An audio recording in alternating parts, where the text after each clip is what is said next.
बिस्मिल्लाहिर्रहमानिर्रहीम, अस्सलाम वालेकुम and very good morning. Espresso में आपको खुशामदीद कहेंगे। मैं हूं उर्मिला और मैं हूं इमरान हसन। इस उम्मीद और दुआ के साथ कि आप खैरियत से हैं और नए दिन का आगाज करने के लिए तैयार हैं या कर चुके हैं। दोनों सूरतों में आपके लिए हमारी बेस्ट विशेस हैं। अल्लाह करे आपका दिन अच्छे से गुजरे। वेल जी, रात को मौसम वंस अगेन थोड़ा तब्दील हुआ और ऐसा लगा कि हल्की सी ठंड वापस आई है। मौसम की इस तब्दीली ने बहुत सारे लोगों की सेहत पे यकीनी तौर पे मस्बत असर डाला होगा, बिकॉज जब एक बहुत लंबे टाइम तक खुश्क मौसम चल रहा होता है तो ultimately impacts our health. I hope कि अब उसमें कुछ ना कुछ बेहतरी आई होगी, बेहतरी आएगी। मौसम की बात तो की, लेकिन साथ साथ आज 1 मार्च है, नया महीना शुरू हो गया नाज़रीन। और आपको पता है मार्च स्टार्ट होते ही वुमेन एम्पावरमेंट की बात की जाए या वुमेन्स डे की बात की जाए, क्योंकि वो भी इसी मंथ में मनाया जाता है, तो मार्च के इस मंथ में हम कोशिश करेंगे कि वो तमाम खवातीन जो कहीं ना कहीं किसी न किसी फील्ड में मुल्क का नाम रोशन करेंगे, एक्सेल करेंगे, कुछ उनकी अचीवमेंट, उनको हम अपने शो का हिस्सा बनाएं। और एक्सप्रेसो हमेशा से कोशिश करता आया है कि रिप्रेजेंटेशन खवातीन की इस शो के अंदर जितनी हो सके उसको मुमकिन बनाया जाए। तो इस विमेंस डे को और इस विमेन मंथ को, विमेन एम्पावरमेंट मंथ को हम इसी तरह से सेलिब्रेट करेंगे। और आज 1 मार्च है तो भी पार्टी शुरू हुई। Exactly, and to all the pieces जो कि बर्थडेज अपनी मनाने वाले हैं उनको इन एडवांस बर्थडे मुबारक। ये भी तो मार्च की सबसे बड़ी खूबी तो पाइसेस की बर्थडेज होती है। आपको क्या पता, आज बड़ी इंपॉर्टेंट बर्थडेज भी हैं। वैसे हमने आपको ये भी बताना है, वी गॉट 2 वेरी इंपॉर्टेंट इनकी बर्थडे भी इसी मंथ में, इसलिए इन्होंने इतना एग्जैजरेट करके बताया। समझ गए ना? हाँ ठीक है, चलें आप। और क्या पीएसएल का मैच तो हुआ नहीं है? पेट्रोल नाज़रीन क्या बातें कर रहे हैं आप? ऐसी नहीं, देखें जब आपके मुल्क में पेट्रोल बढ़ता है तो वो हैप्पीनेस इस 5 रुपए की कमी ज्यादा बढ़ता है, लेकिन अगर कम हुआ है तो सिर्फ 5 रुपए फी लीटर सस्ता हो गया। ऊंट के मुंह में जीरे के बराबर ये सस्ता हुआ है। नून लीग के रहनुमा तो कल से ऐसे ट्वीट्स कर रहे हैं मुझे पता नहीं था कि ये इतनी खुशी किस चीज की है। फिर पता लगा 5 रुपए कम है। जैसे जब 50 रुपए बढ़ाते हैं तब भी तो ट्वीट्स किया करे, तब नहीं करते। 5 रुपए कम करने पे फौरन क्रेडिट लेते हैं। मरियम साहिबा ने कहा है कि शुक्रिया डार साहब, अल्हम्दुलिल्लाह आपने आके जो ये 5 रुपए पेट्रोल सस्ता, हालात बदल दिए, जज्बात बदल दिए, सब बदल दिया। पेट्रोल 5 रुपए सस्ता कर दिया। वैसे एक लिहाज से भी तो एहसान है ना कि बढ़ाया नहीं है डार साहब ने, नहीं तो मुझे तो उम्मीद थी कि 10-15 रुपए और बढ़ ही ना जाए। इस 5 रुपए की बजाय अगर बढ़ा देते हो, मुझे लगता है इतनी इम्यून हो गई है बेचारी। जिस दौर में हम गुजारा करें इसमें पेट्रोल का ना बढ़ना एक बड़ी ब्लेसिंग है। दो कि दुनिया भर में कीमतें कम हो रही हैं, लेकिन हमारी हुकूमत ने क्योंकि सब कुछ इनडायरेक्ट टैक्सेस से निकालना है अवाम से, तो पेट्रोल से तो सबसे ज्यादा पैसा निकलता है। खैर, हाई स्पीड डीजल की कीमत 280 रुपए फी लीटर बरकरार है। लाइट डीजल की कीमत में 12 रुपए फी लीटर कमी है। और अब मुझे उम्मीद है कि जितने भी बसों वाले, ट्रकों वाले हैं, ये जरा किराए भी अब थोड़े कम कीजिएगा। 1 रुपया बढ़े, आप 10 रुपए किराया बढ़ा देते हैं। 12 रुपए कम हुए डीजल, तो अब किराए कम कीजिएगा, ये लाजमी है। लेकिन मैं आपको एक बात बताऊं, जो भी ये किराए बढ़ते हैं और इन पेट्रोल से रिलेटेड जितनी चीजें हैं, ऑब्वियसली आपकी पूरी एक लाइफस्टाइल में चेंज आता है जब कोई भी चीज बढ़ती है पेट्रोल जैसी। तो फिर भी जो चीजें बढ़ गई वो बढ़ गई है। मुझे नहीं लगता कि इनमें कमी के हवाले से कोई हुकूमत की गवर्नेंस इतनी बेहतर है कि जी कम भी करेंगे और प्राइस कंट्रोल कमेटियां बैठ जाएंगी और पता नहीं क्या हो जाएगा। ऐसा नहीं होगा, ये बढ़ेगा। इस वक्त महंगाई अपनी जगह, कोविड सैलाब का इम्पैक्ट अपनी जगह, लेकिन नाजायज मुनाफाखोरी इतनी हो रही है ना। और दुकानदार यकीन मानिए सिर्फ ये कह के एक्स्ट्रा पैसे लगा लेते हैं जी रोज कीमतें बढ़ रही हैं। हाँ। भाई एक चीज की प्राइस अगर लिखी हुई है उसके ऊपर तो आप ज्यादा चार्ज ना करें। और कंज्यूमर बेचारा उसके पास कोई रास्ता नहीं है, वो कहाँ जाए, किसको शिकायत लगाए? मुनाफाखोरी बहुत ज्यादा। और सबसे अफसोसनाक बात यह है कि जो स्टॉक ऑलरेडी इनके पास पड़ा हुआ है वो ये सेल कर बढ़ा देते हैं, बढ़ा रहे हैं। आपने तो उसी प्राइस में खरीदा, आप एटलीस्ट उसको तो उस प्राइस में बेचे ना। मैं आपको लिटरली बताऊं कि वो चीजें जैसे पत्ती का डब्बा है मिसाल के तौर पे, जिसपे कीमत लिखी होती है उसके ऊपर ज्यादा चार्ज करते हैं और कहते हैं जी पीछे से बढ़ गई है। ये बात कतई तौर पे सही नहीं है। और जो लोकल एडमिनिस्ट्रेशन है, आपने सही कहा कि जो price control committees and all, इनको हरकत में आना चाहिए। वजीर आजम को तवज्जो देनी चाहिए कि वो जाके चेक करें कि जो चक्की वाला है या जो आटा बेचने वाला है वो कितने का आटा बेच रहा है, और उसके ऊपर जुर्माने होने चाहिए, प्राइस कंट्रोल लिस्ट होनी चाहिए। इनको अपनी पॉइंट स्कोरिंग से किसी सियासतदान को फर्क नहीं पड़ता। जो लोकल बॉडीज है उनका हाल भी हमारे सामने है, जो सूबाई हुकूमतें हैं या दीगर चीजें हैं वो सब हमारे सामने है। लेकिन अनफॉर्चुनेटली हमने बात घुमा फिरा के वहीं आई। 5 रुपए सस्ता हुआ है, एंजॉय करें। 5 रुपए तो सस्ता हुआ है ना। आपकी 40 लीटर का टैंक है तो आपको 5 × 2 200 कितने बन गए? मुझे नहीं पता, 200 बज गए। 200 बज गए आपके, 200 बज गए। 1 लीटर और आ जाएगा उसमें। Enjoy yourself, let's start the show और देखते हैं आज की बड़ी खबर में क्या हमारे पास गर्मा गर्म है।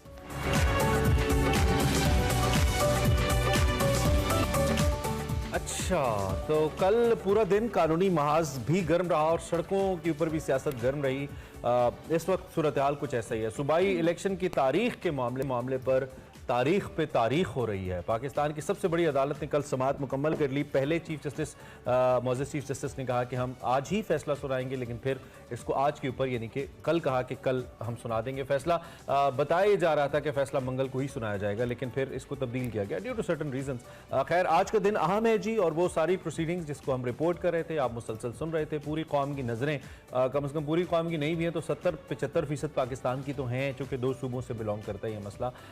उसका फैसला आज होना है। समाअत के दौरान इस सवाल का जवाब तलाश करने की कोशिश की गई कि ये जो सूबाई इलेक्शन की तारीख है ये कौन देगा, और इस हवाले से कानून और आइन शायद थोड़ा मुबहम है जो हमारे माहिर कानून है उनके मुताबिक, लेकिन इसी से मुतालिक आज सुप्रीम कोर्ट के फैसले का इंतजार है कि कोर्ट किस नतीजे पे पहुंची, इसकी तशरीह करते हुए इस मामले को सुधारने के लिए। और समाअत के दौरान सुप्रीम कोर्ट के मौजूद जजेस ने वाज़ेह तौर पर अपने रिमार्क्स में कहा कि असेंबली टूटने के बाद आइन के मुताबिक 90 दिन में इलेक्शन होना लाजमी है, जो हर सूरत में होंगे।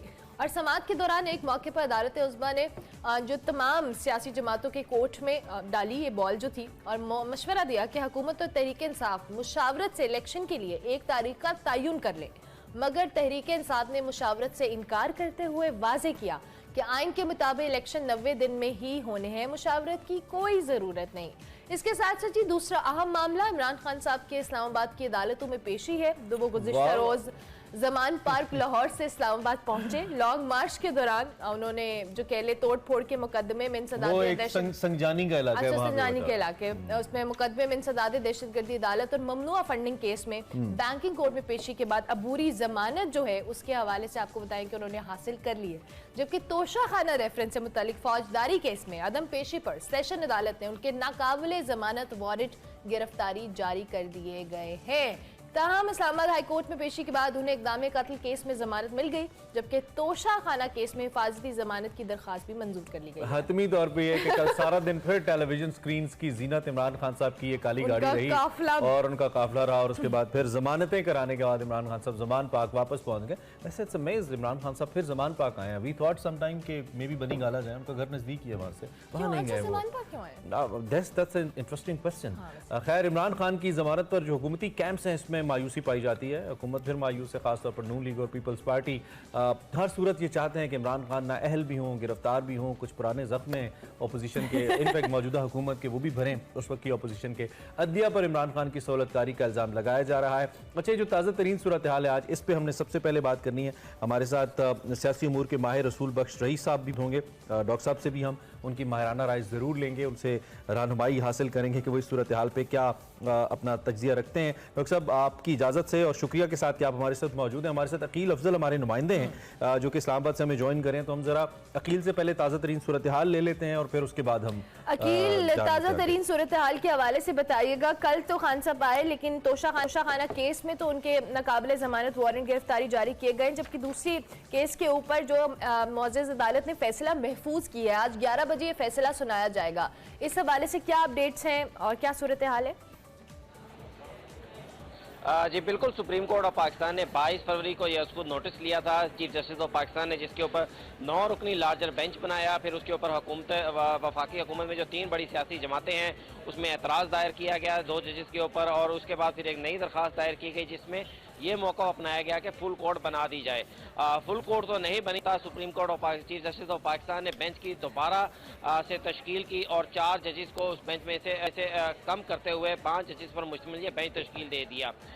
2 लगातार समातें की, पीर और मंगल के रोज़ तो यही की जा रही थी कि फैसला कल सुना दिया जाएगा, लेकिन कल समात तो मुकम्मल हो गई और शाम को पहले ये अनाउंस किया गया कि फैसला कल ही सुनाया जाएगा, लेकिन बाद में अदालती अमले की जानिब से ये कह दिया गया कि आज 11 बजे से पहले फैसला सुना दिया जाएगा। उसकी एक वजह ये भी है कि चीफ जस्टिस ऑफ पाकिस्तान और बेंच के 5 दीगर मेंबरान जो कि बेंच में शामिल हैं उनके बेंचेस 11 बजे से पहले नहीं लगाए गए, यानी वो जजेस फैसले के हवाले से मुशावरत करेंगे, फैसला लिखवाएंगे, डिक्टेट कराएंगे और उसको आकर सुनाएंगे। 11:30 बजे के बाद ये जो इन जज साहिबान के बेंचेस जो हैं वो तश्कील दिए गए हैं, वो मुकदमात सुनेंगे।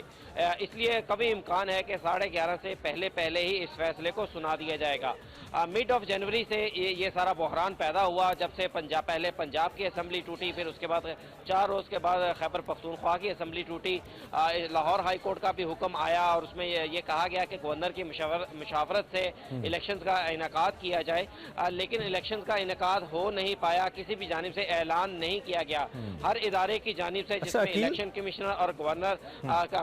जी अकील, हम ये समझें कि फैसला मुअज़्ज़ज़ अदालत ने कर लिया है, सिर्फ उसको अनाउंस आज किया जाना है, आज कोई फर्दर प्रोसीडिंग्स तो नहीं होनी ना, आज तो सिर्फ फैसला आना है। नहीं जी बिल्कुल, वकला के दलाइल तो मुकम्मल कर लिए गए हैं, लेकिन फैसला क्योंकि ज़ाहिरी बात है उसमें 5 जज साहिबान शामिल हैं, जजेस आपस में मशावरत करेंगे। और इसमें हालांकि बज़ाहिर इस तरह लग रहा था कि केस जो है बिल्कुल सादा सा है, 90 रोज़ के अंदर इंतखाबात करने हैं, लेकिन जब सुप्रीम कोर्ट ने इस केस को सुनना शुरू किया तो हर सियासी जमात ने, हर फरीक ने एक अलहदा नया मौक़िफ़ अपनाया। मासवाई जो अपोजिशन की सियासी जमात, अपोजिशन की जो दरख्वास्त गुजार थे, जिसमें एक Islamabad high court bar association और दूसरे 2 स्पीकर साहिबान की जो दरख्वास्त थी, उनका मौक़िफ़ यही था कि इलेक्शन कमीशन ने ये अनाउंसमेंट करनी है। लेकिन दीगर जो सियासी जमातें थीं, किसी ने कहा कि किसी ने कहा कि ये इलेक्शन का इनेकाद जो है वो इलेक्शन कमीशन की जिम्मेदारी है, तो दूसरी सियासी जमात ने गवर्नर के कोर्ट में ये बॉल डाल दी, जिसकी वजह से ये मामला पेचीदा हो गया। और 5 जज साहिबान मुशावरत के बाद आज इस केस को, आज इसका फैसला सुनाया जाएगा, महफूज फैसला आज सुनाया जाएगा। Thank you very much Aqeel, आप हमारे साथ मौजूद थे। आप चूंकि आप तमाम सहाफ़ी जो इस वक्त फील्ड में मौजूद हैं, ऑब्वियसली आप सबके लिए बड़ी चैलेंजिंग सूरत हाल होती है इस तरह के हालात में रिपोर्ट करना। और ऐसा ही कल एक वाकया पेश आया इस्लामाबाद हाई कोर्ट के बाहर, जहां पुलिस सहाफ़ियों पर टूट पड़ी। एक्सप्रेस न्यूज़ के साकिब बशीर समेत दीगर सहाफ़ियों को मारा पीटा गया, सहाफ़ियों को धक्के भी दिए गए और अंदर जाने से भी रोक दिया गया। हाईकोर्ट से बाहर जबरदस्ती बाहर निकाला गया। आईजी इस्लामाबाद का सहाफ़ियों पर तशद्दुद का नोटिस उन्होंने लिया है। लेकिन ये जो आप मनाजिर देख रहे हैं कल इस्लामाबाद हाई कोर्ट के हैं, जहां पर तमाम जो मुख्तलिफ चैनल्स के रिपोर्टर हैं, जिसमें एक्सप्रेस न्यूज़ के साकिब बशीर भी आपको इस फुटेज में नजर आ रहे हैं, जहां पर पुलिस की जानिब से उन्हें तशद्दुद का निशाना बनाया जा रहा है। और ये जो वाकया हुआ ये कल पेश आया पेशी से पहले, जब उस वक्त सिर्फ अहाते में आप सहाफ़ी मौजूद थे और उनको धक्के देकर पुलिस की जानिब से बाहर निकाला गया। शर्म आनी चाहिए इस्लामाबाद पुलिस को इस नॉन प्रोफेशनल एटीट्यूड के ऊपर। ये वो सहाफ़ी हैं जो दिन रात इसी इहाते के अंदर रहकर इसी हाई कोर्ट की रिपोर्टिंग करते हैं और ये सर्विसेज देते हैं। इनका प्रोफेशनल काम तो है, लेकिन ये सर्व करते हैं हाई कोर्ट को यहाँ पे। और आई थिंक सिर्फ आईजी पुलिस को नहीं, हाई कोर्ट को भी इसका नोटिस, मुअज़्ज़ज़ चीफ जस्टिस को नोटिस लेना चाहिए। ये जो सहाफ़ियों पर हाई कोर्ट के इहाते में तशद्दुद हुआ है, और ये साकिब साहब हमारे सीनियर सहाफ़ी हैं, आप इनकी फुटेज देख सकते हैं किस तरीके से उनको ज़ुदोकोब किया जा रहा है, किस तरीके से घसीटा जा रहा है। और मैं आपको बताऊँ कि जितना इन सहाफ़ियों की खिदमात हैं पाकिस्तान के लिए और अदलिया की आज़ादी के लिए, बाकी शोबों से शायद ज़्यादा ही होंगी, कम नहीं होंगी। तो इसका नोटिस ज़रूर लिया जाना चाहिए। हम इस बारे में आपको आगाह करते रहेंगे। आगे बढ़ते हैं और कुछ तबसरा और तज्जिया इस बारे में शामिल करते हैं। ये जो सूरत हाल कल हुई है, डॉक्टर रसूल बख्श रईस साहब हमारे साथ मौजूद हैं। He doesn't need any introduction, आप इनको जानते हैं। डॉक्टर साहब, थैंक यू वेरी मच, आपने अलग सुबह में ज्वाइन किया। कल फिर हमने एक एपिसोड रिपीट होते देखी। फिर इमरान खान साहब को 4 मुकदमों में बुलाया गया, जमानतें पहले मिली, एक में कैंसिल भी हुई, फिर कंफर्म हो गई हाई कोर्ट से, तो कुछ ऐसा सिलसिला रहा। लेकिन पॉइंट यहाँ पे ये है कि पूरा दिन तकरीबन पाकिस्तान 70% इसी चीज के अंदर इन्वॉल्व रहा कि ये हो क्या रहा है। How you see this situation sir? देखिए, समझने की कोशिश करें कि सियासत करने के लिए क्या सियासत हो रही है। एक तरफ हुकूमत चाहती है कि इंतखाबात ना हों, और अगर वो होते हैं तो हम सब समझते हैं कि वो क्यों ऐसा चाहते हैं कि इंतखाबात नहीं होने चाहिए, उनमें ताख़ीर होनी चाहिए, कि उनको खदशा है कि ये ना हो कि तहरीक इंसाफ मुकम्मल तौर पर उन जमातों का सफाया ना कर दें कि जो ज़मीनी इंतखाबात हुए हैं उनसे तो यही तासुर मिलता है। जब इंतखाबात होंगे तो पता चलेगा कि कौन किस पानी में है। तो और अगर उसके साथ आवाज़ मिलाई जाए इलेक्शन कमीशन ऑफ पाकिस्तान, जो है कि खुद मुख्तार आज़ाद इदारा है, कि उनकी जो वो है राग है वो ये लाभ रहा है कि जी ये हम नहीं कर सकते तारीख का तयन, ये तो गवर्नर साहब करेंगे। गवर्नर साहब कहते हैं मैं करता नहीं हूँ, और फिर अदालत में जाते हैं, अदालत कहती है लाहौर की कि बिल्कुल 90 दिन के अंदर इंतखाबात होने चाहिए। फिर वो अपील में चले जाते हैं। मकसद क्या है कि इदारों को इस्तेमाल किया जा रहा है कि किसी तरीके से इंतखाबात 90 दिन के अंदर ना हो और वो जो आईनी जरूरत है वो पूरी ना हो सके। तनाज़ा तो इस बात पे हुआ था कि आखिर ये सदर का हक बनता है या ताकत है गवर्नर की है, इलेक्शन कमीशन ऑफ पाकिस्तान की। इसका फैसला 11 बजे इंशाल्लाह हो जाएगा। और मुझे लगता है यही है, एक तो बात ये सब सामने होनी चाहिए कि इंतखाबात होंगे, उससे तो कोई मेरे ख्याल में कोई भाग नहीं सकता। दूसरी बात यह है कि 90 दिन को क्या उस दिन से तयन किया जाएगा जिस दिन असम्बलियां टूटी हैं, या उसका मीटर आज से चलेगा, ये भी देखने की बात है। तीसरी बात यह है कि आखिर ये जो आईनी किरदार है किस इदारे ने करना है, इसका तयन लाजमी तौर पे हो जाए ताकि आइंदा कोई इस किस्म का फितना ना पैदा हो जाए। सियासत क्यों की जा रही है? ताकि जो ताकत में जिनको रखा गया है या आए हैं या जिनके पास अक्सरियत है जैसी भी है, तो उसको कायम रखना है। और वो ये भी कई दफा कह चुके हैं कि इंतखाबात हम कराएंगे तो हम तो हार जाएंगे। आपस में यही बातें करते हैं। भाई इंतखाबात हारें या जीतें, मुल्क के इस्तेहकाम, मईशत के इस्तेहकाम, लोगों के हकूक और एक फ़आल हुक्मरानी के लिए ज़रूरी है कानूनी जायजियत का फैसला हो जाए। लेकिन एक बात मैं और आपको कहना चाहता हूँ, सहाफ़ियों के बारे में बात कर रहे हैं, कितना बात है कि एक तो सहाफ़ियों के ऊपर कल तशद्दुद किया गया। तशद्दुद करने के बाद हमारे जो मोहतरम वज़ीर दाखिला साहब हैं, जो आप काफ़ी दुनिया में भी मशहूर है और पाकिस्तान में तो उनकी शोहरत कोने कोने पे है, उन्होंने कल जो बयान दागा है उसके बारे में भी बात होनी चाहिए कि जी जो हाई कोर्ट के अहाते में तोड़ फोड़ हुई है उसके लिए मुकदमात कायम किए जाए। किसके ऊपर मुकदमा कायम करेंगे? साफियों के ऊपर आप उनको मारे भी सही, उनके ऊपर मुकदमात भी कायम करेंगे जी आप तोड़ फोड़ की है। तो इस किस्म की धांधली और हुकूमत और धौंस से जमहूरियत नहीं चलती। और ये सियासत जो है ज्यादा देर अब चल नहीं पाएगी। मीडिया कुर्बानियां देकर और कुर्बानियां देकर दानिश्वर इसको कोई यरगमाल नहीं बना सकता। डॉक्टर सुलबक साहब, जिस तरह से आपने खुद भी कहा, सहाफ़ियों पे तशद्दुद तो डेफिनेटली कि अफसोसनाक एक चीज़ है और इस तरह के बयानात ट्रिगर करते हैं ऐसी चीज़ों को। दूसरी जानिब आपने भी कहा कि आज मुअज़्ज़ज़ अदालत जो फैसला सुनाएगी, अब फैसले में जो तमाम तरह भाम है वो तो क्लियर होंगे, लेकिन अनफॉर्चुनेटली जब भी इस तरह का कोई फैसला आता है तो जिस सियासी जमात के हक में नहीं होता वो उसको मानने से इनकार कर देती है।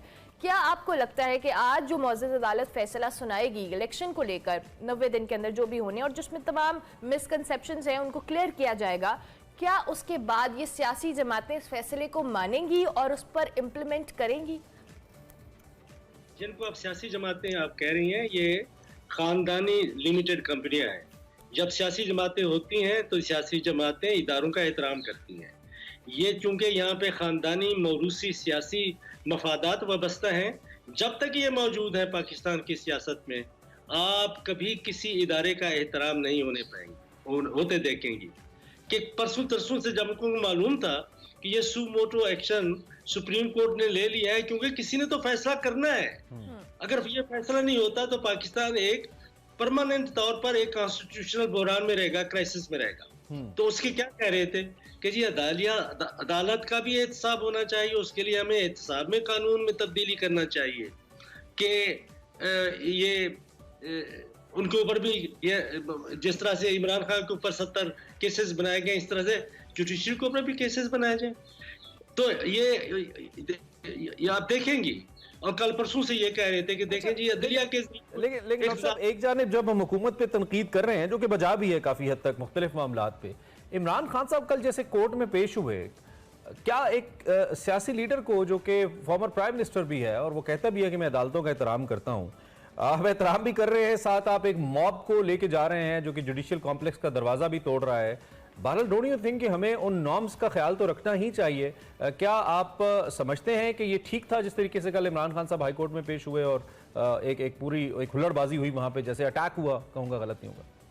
बिल्कुल गलत। इमरान खान हूँ, मौलाना फजलुर रहमान साहब हूँ, शहबाज शरीफ हूँ, ये किस तरीके से जाते रहे, ये मैं इससे अगर इन्होंने पहले वालों ने किया है तो इससे इमरान खान की सियासत का जवाब नहीं बनता। कोई भी सियासी जमात हो, कोई भी सियासी रहनुमा हो, अदलिया का एहतराम लाजिम है, एहतसाब के इदारों का एहतराम लाजिम है कि अदालतों में आप खुद जाएं, अपने वकील के साथ जाएं, 2-4 लोगों के साथ जाएं।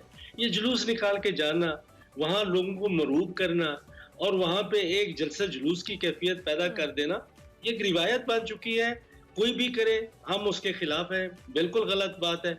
जाहिर है कि वहां पे उन्होंने तोड़ फोड़ किया जो साफियों के जिम्मे भी लगती है, उनके जिम्मे भी लगती है। अगर किसी ने वाकई कोई तोड़ फोड़ की है अदालत में, किसी भी सियासी जमात का, उसके खिलाफ बिल्कुल मुकदमा होना चाहिए। अच्छा, जब तक कानून की फैमिली करेंगे मुल्क आगे नहीं चल सकता। आपने आइन की तशरीह के हवाले से एक बड़ा इंपॉर्टेंट नुक्ता बयान किया। आप खुद चूंकि पढ़ाते भी हैं, सियासी उमूर को आप समझते भी हैं।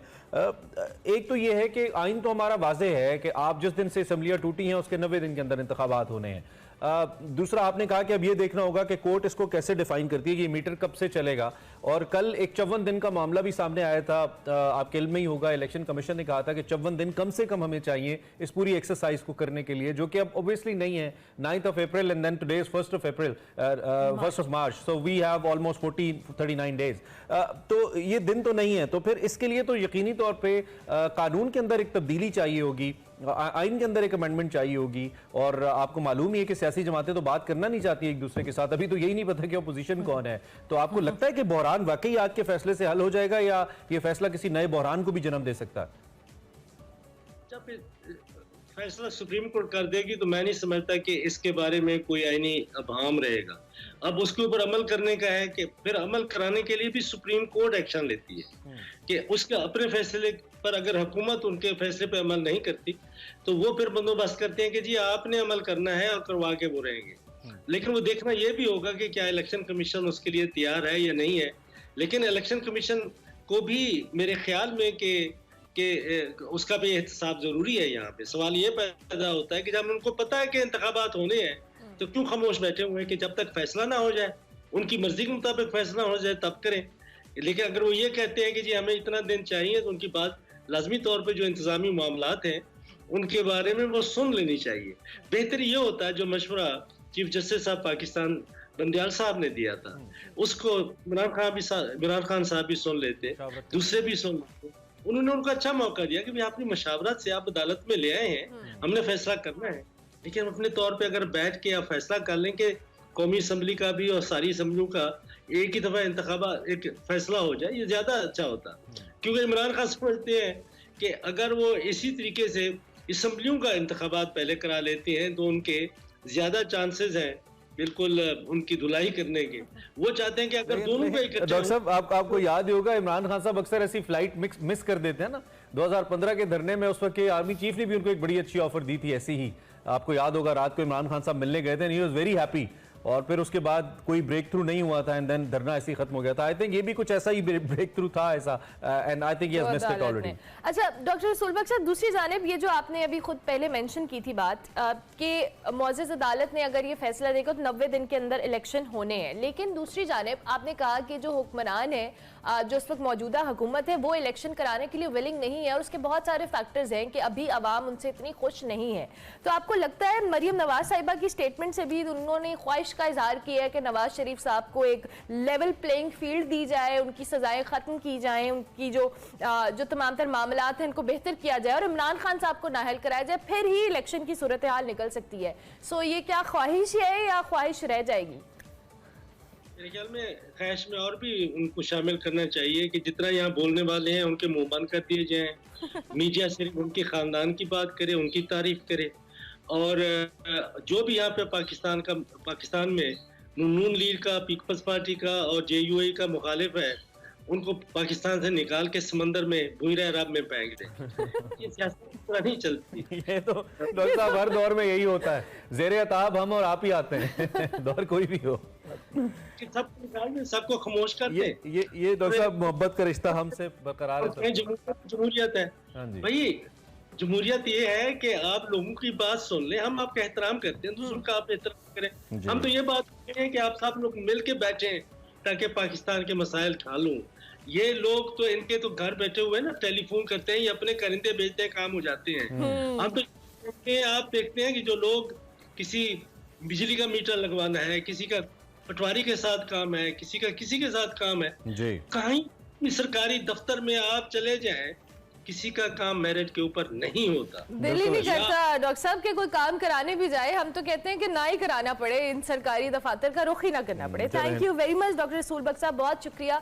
आप एल एनालिसिस का मौजूदा सियासी सूरत हाल पे तज्जिया दे रहे थे और सहाफ़ियों पर तशद्दुद के हवाले से भी उन्होंने बड़ा पॉइंट उठाया कि ऐसे वाक़यात नहीं होने चाहिए। ये एक जमहूरी मुल्क है जिसे आप कहते हैं, वहाँ पर इस तरह के वाक़यात होना नहायत ही अफसोस। और आईजी इस्लामाबाद एक बड़ी अच्छी रिप्यूट के ऑफिसर हैं, हम उम्मीद करते हैं कि इस पे करार वाकई सजा देंगे जिसकी गलती है। आईजी साहब से हमारा मुतालबा है।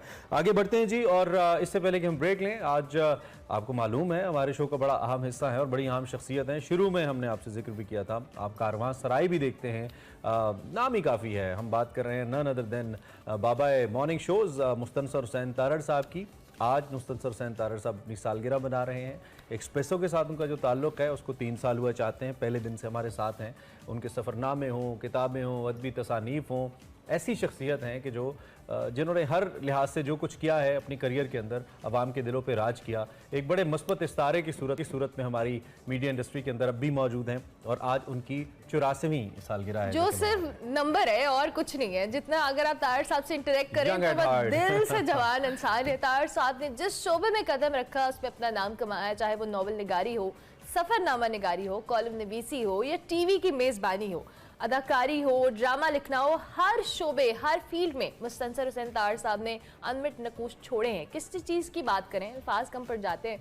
और तारड़ साहब के लिए हमारे नज़दीक एक नावल निगारी, उनकी जो शोहरत का मजबूत हवाला है, जो तारड़ साहब ने लाहौर लिटरेरी फेस्टिवल में मौत के हवाले से एक गुफ्तगू की थी और मौत को कितनी करीब से देखा, इस हवाले से आपको उनकी वो गुफ्तगू से आते हैं, फिर वापस आते हैं। जब मैं कर रहा था कि वही तजर्बा मेरा, क्योंकि है मौत का, मतलब खादा बदोश अगर किसी ने पढ़ी हो तो हम बस में बैठे हैं, अंकरा जा रहे हैं, एक पुल आया है, वो तेज़ रफ्तार हुई है बस क्रॉस करने के लिए, आगे से कोई वैन आ गई है तो यूं करके बस वो जंगला तोड़ती है और पूरी बस फिजा में है। And at that time we didn't know कि हम ज़मीन पर क्रैश करेंगे या समुंदर में करेंगे, और एक खामोशी। एंड लोग कहते हैं ना कि मौत के वक्त पता नहीं क्या याद आता, कुछ भी नहीं याद आता, मैं हम चलेंगे, और एक सन्नाटा है, कोई दुआएं नहीं कर रहा, कोई चीखों पुकार। और फिर जब क्रैश होती है और 1-2 बंदे मर जाते हैं तब जाके लोग शोर गुल मचाते हैं।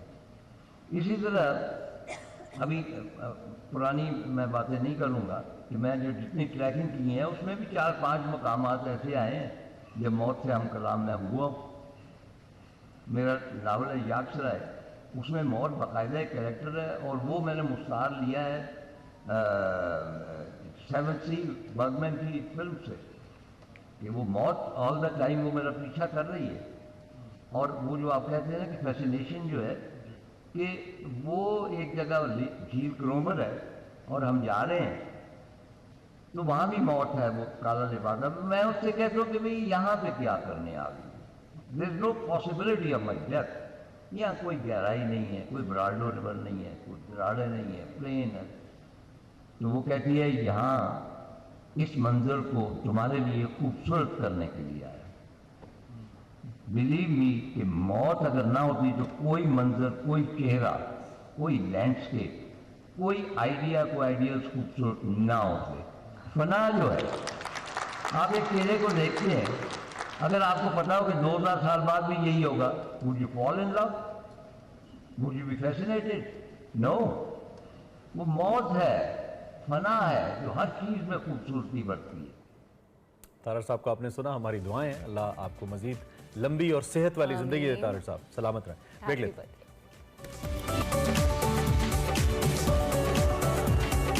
Welcome back to Expresso. बात करेंगे कुछ इकोनॉमी के हवाले से। तो पाकिस्तान और IMF के दरमियान स्टाफ लेवल मुआहदा ताहाल ताखीर का शिकार है, जो कि 9 फरवरी को तय पाना था, मगर IMF की जो कड़ी शराइत के बाइस अभी तक मुआहदा नहीं हो पा रहा। IMF की एक शर्त है कि बिजली के बिलों की रुकी हुई वसूलियाँ शुरू की जाएँ, जिसके बाद बिजली की कीमतें मजीद बढ़े और बकाया जात की वसूली होगी।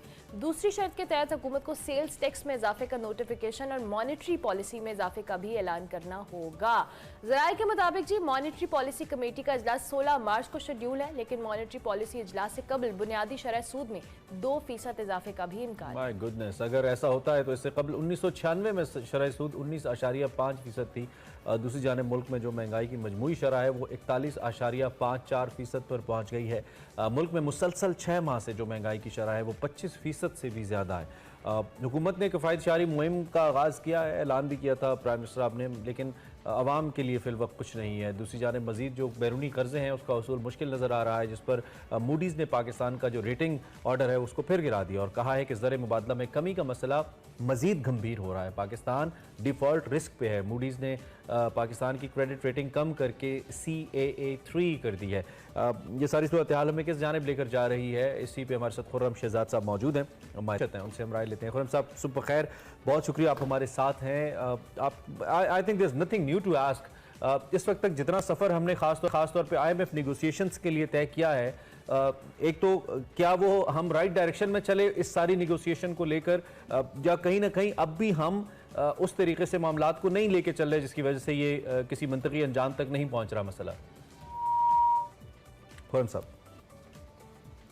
खुर्रम साहब से हमारा राब्ता मुनक़ता हुआ है। आपको एक बार फिर बताएं, IMF ने नए मुतालबे सामने रखे हैं और रिपोर्टेडली पाकिस्तान ने इस हवाले से, जो अमेरिका है उससे भी इसहाक डार साहब ने कल बात की। जो नायब वज़ीर ख़ारजा हैं मिस्टर विली एडमो, उनसे एक वर्चुअल मुलाकात हुई कल इसहाक डार साहब की, और अमेरिका ने पाकिस्तान की जो मौशी पॉलिसीज़ हैं उसके ऊपर एतमाद का इज़हार बहरहाल किया है। So since US got a huge influence इस सारी सूरत हाल के ऊपर, तो पाकिस्तान उम्मीद ये कर रहा है कि कहीं ना कहीं से कोई इंटरवेंशन हो और पाकिस्तान को इस हवाले से एज मिले। बहरहाल अब की बार ऐसा लगता है कि IMF ने ये फैसला कर लिया है कि मामलात को मुबहिम नहीं रहने देना, क्लियरली एक पॉलिसी लेनी। उसकी वजह पिछली जो एक हमारी तारीख रही है, शायद ये एक वजह है। खुर्रम साहब हमारे साथ मौजूद हैं, उनसे हम बात करते हैं। खुर्रम साहब, आवाज़ आ रही है?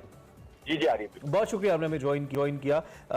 कहीं हमारी कमी कोताही रही है कि अभी तक ये मुआहदा नहीं हो पा रहा, हमारा माशी सिस्टम दर हकीकत है ही इतना कमज़ोर, या फिर हमारी माजी की गलतियां वो इसको किसी मंतकी अंजाम तक नहीं ले जाने दे रही? क्या तबसरा है आपका इस सूरत हाल पे?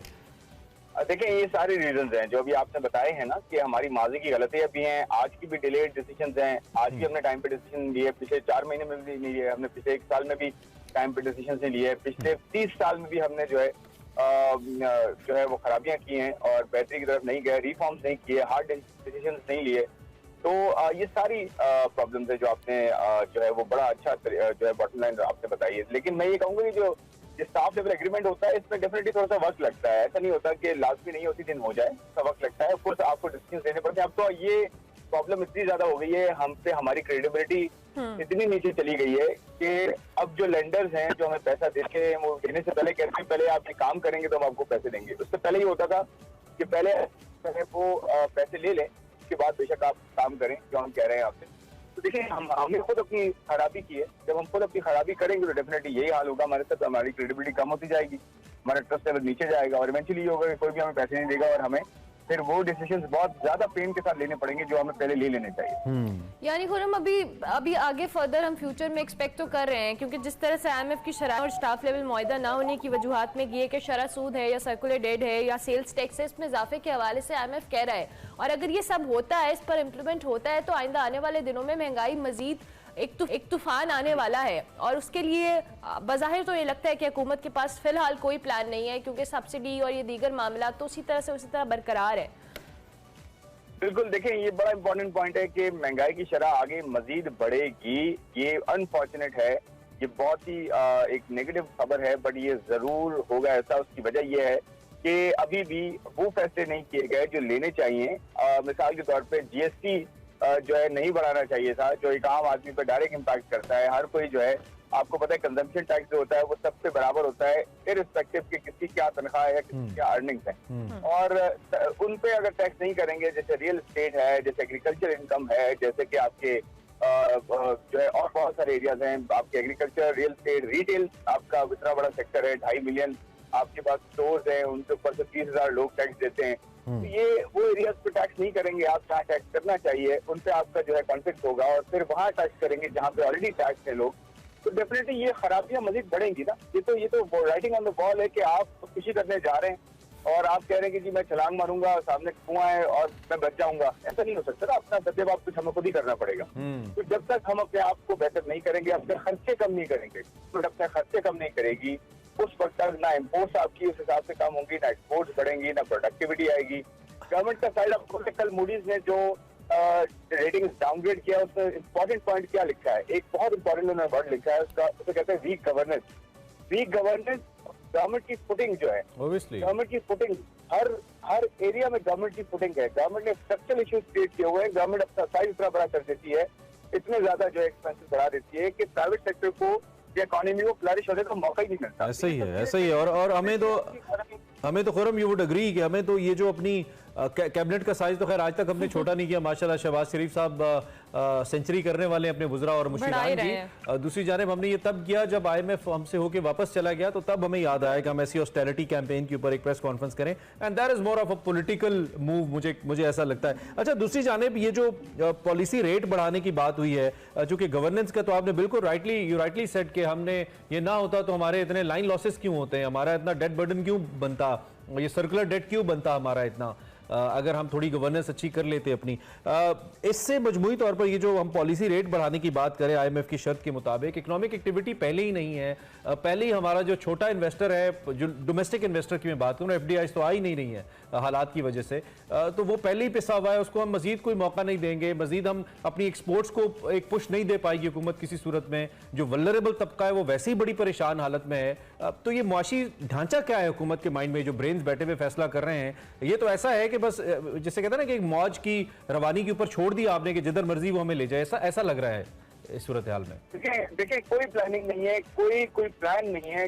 ये तो कोई प्लान नहीं होता ना कि आप प्राइस बढ़ा दें, GST बढ़ा दें, ये प्लान थोड़ी है। ये तो आप सिंपल वही काम कर रहे हैं जो कि जिन कामों ने आपको इस जो है नैश तक पहुंचाया है। तो ये समझे कोई प्लान नहीं है, ये बस आप जो है ना एडॉक बेसिस पे चीज चला रहे हैं। कोई प्लान होता तो जैसे ही नई गवर्नमेंट आई थी वो एटलीस्ट एक प्लान के साथ आती, डे 1 से वो प्लान शुरू करती, वो नहीं किया।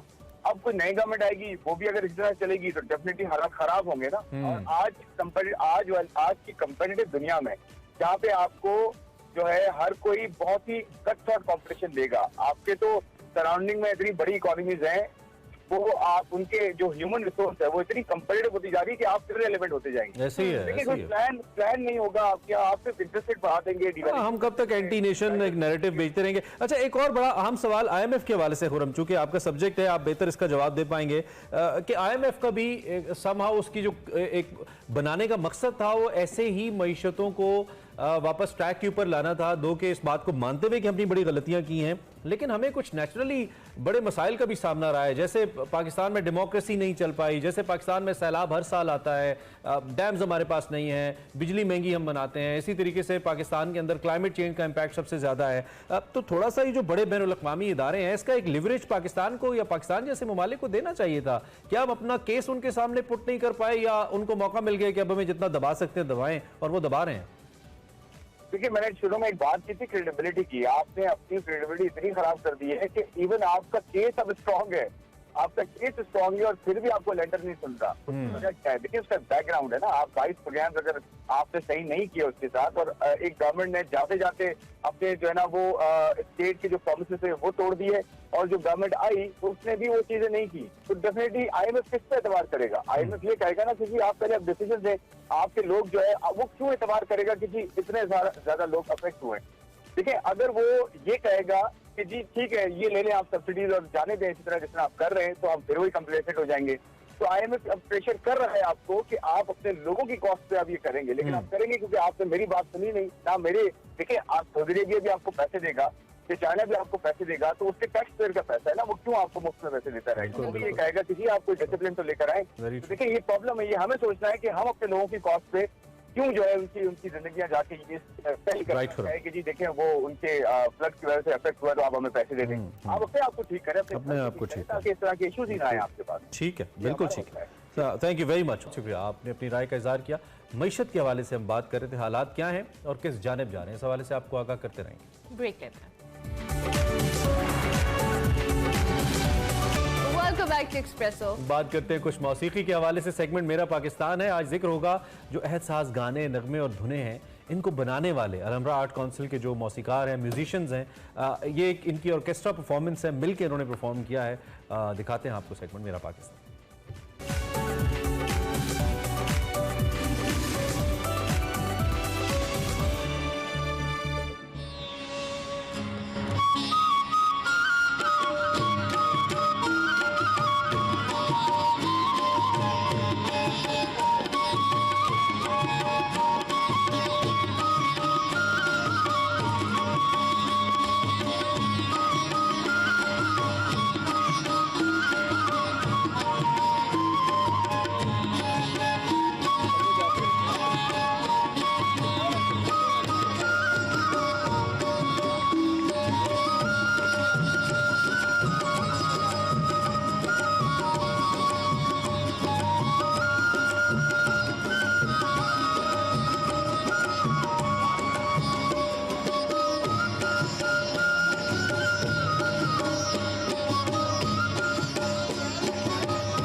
जी वाह, ये है अलहमरा आर्ट काउंसिल के काबिले तारीफ म्यूजिशियंस। सर मैं इस साज के ऊपर आऊँ, ये जो बांसुरी है जिसको फ्लूइड कहते हैं, ये अब नापैद होती जा रही है, तो आपको क्या लगता है इसके पीछे क्या वजह होगी? जिस तरह अलहमरा इन साज़ों को प्रमोट कर रहा है, जैसे सितार है, फ्लूट है, गिनती के चंद रह गए हैं पाकिस्तान में, तो इन्हें उजागर करने की ज़रूरत है।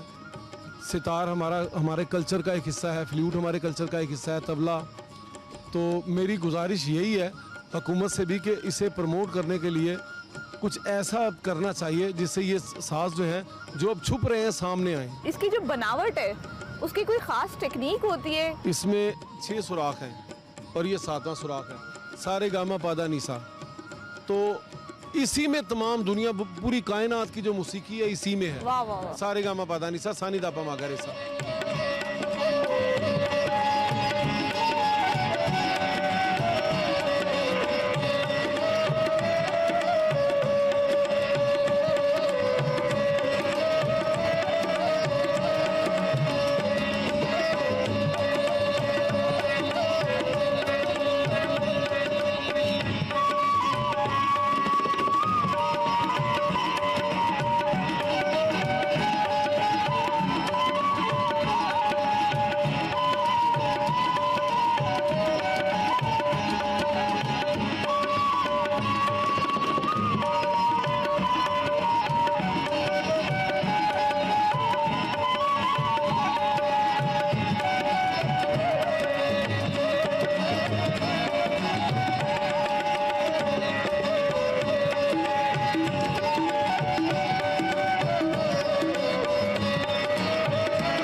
ताल्लुक जो है वो किस घराने से? जी हमारा पुंछ घराना जो है, जो मेरे जो उस्ताद थे, उस्ताद शरीफ खान पुंछ वाले, पाकिस्तान के नामवर उस्ताद थे। कश्मीर के जो राजे महाराजे थे ना, वो हमारे बड़ों से सुनते भी थे और सीखते भी थे। तो उन्होंने फिर हमारे बड़ों को कहा कि अपने साथ आप पुंछ वाला लगाएं। अच्छा। तो इसलिए हमारे साथ मेरे जो चचा जी थे उस्ताद शरीफ खान पुंछ वाले, मेरे साथ उस्ताद पुंछ वाले, हम साथ ये लगाते हैं। किताब उन्होंने हमें दिया होता है। कितना रियाज जरूरी होता है एक अच्छा सितार प्लेयर बनने में? सितार जो है जी, इसका तो दिन रात रियाज हमने किया हुआ, तब हाथ में आता है, वरना ये काम बहुत मुश्किल है। हामिद सर मुझे ये बताएं कि आपने तबले को एज ए प्रोफेशन क्यों चुना था? शुरू से मुझे अच्छा लगता था रिदम। अच्छा। वैसे तो और भी इंस्ट्रूमेंट्स हैं, मैं तकरीबन 25 ईयर से मैं प्ले कर रहा हूँ। माशाल्लाह माशाल्लाह।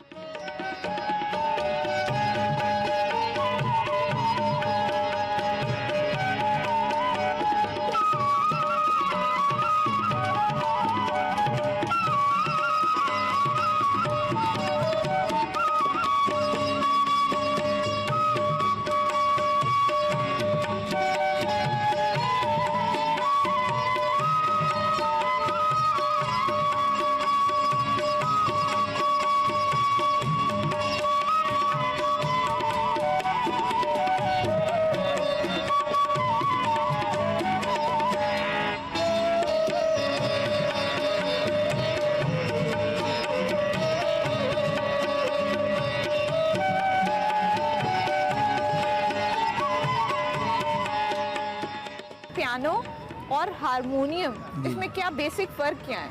फ़र्क ये है कि ये देसी साज है, वो इंग्लिश साज है। इसके 3 ऑक्टेव होते हैं, इसके 5 ऑक्टेव होते हैं। अच्छा। उस पर ज़रा ये जो फिल्मी गाने होते हैं इसके ट्रैक शेक बन जाते हैं। ये एक सिंपल सा है, ज़्यादा ये गज़ल गीत के लिए, क्लासिकल के लिए इस्तेमाल किया गया है। ताफ़ुज़ साहब मुझे ये बताएं कि अब तक कितने लोगों को, कितने मौसीकारों को आप निखार चुके हैं? अगर नहीद अख्तर आई 1974 में तो उसको गाना दिया कुंडा दीवाल वाले। अच्छा। हाँ जी, ये नहीं आया तो उसको गाना दिया एक बात कहूँ दिलदार तेरे इश्क ने मुझे मारा। हाँ। फिर नसीबो लाल को 1997 में देशांदा राजा में सारा म्यूज़िक डैडी और मैंने मिल के उनको कंपोज किया। मेरा ख्याल कि मेरे 15-20 हज़ार स्टूडेंट हैं जो अपना रिज़्क पे भी लग गए हैं, मुल्क से बाहर भी परफॉर्म कर रहे हैं। अच्छा मुझे ये बताएं, उन 15-20 हज़ार स्टूडेंट्स में से कौन से वो स्टूडेंट्स हैं जो आपके नाम को रोशन कर रहे हैं इंडस्ट्री में? हाँ जी, एक सवाल बैंड है, ठीक है, जिसमें मेरा स्टूडेंट है फराज, और एक है विकी हुसैन जिसका 3 ताल बैंड है।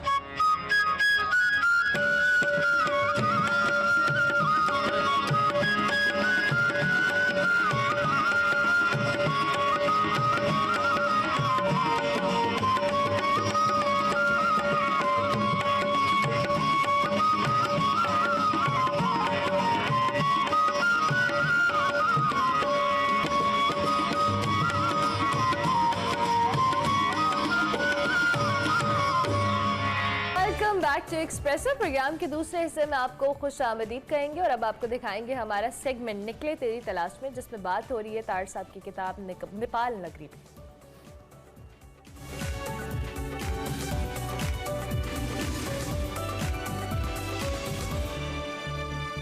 अस्सलाम वालेकुम नाज़रीन, मैं वकार अहमद और आप देख रहे हैं निकले तेरी तलाश में। हमारा जो मौजूद गुफ्तगू है, वो जो किताब है जिस पर हम बात कर रहे हैं मुस्तनसर हुसैन तार साहब से, उसका नाम है नेपाल नगरी।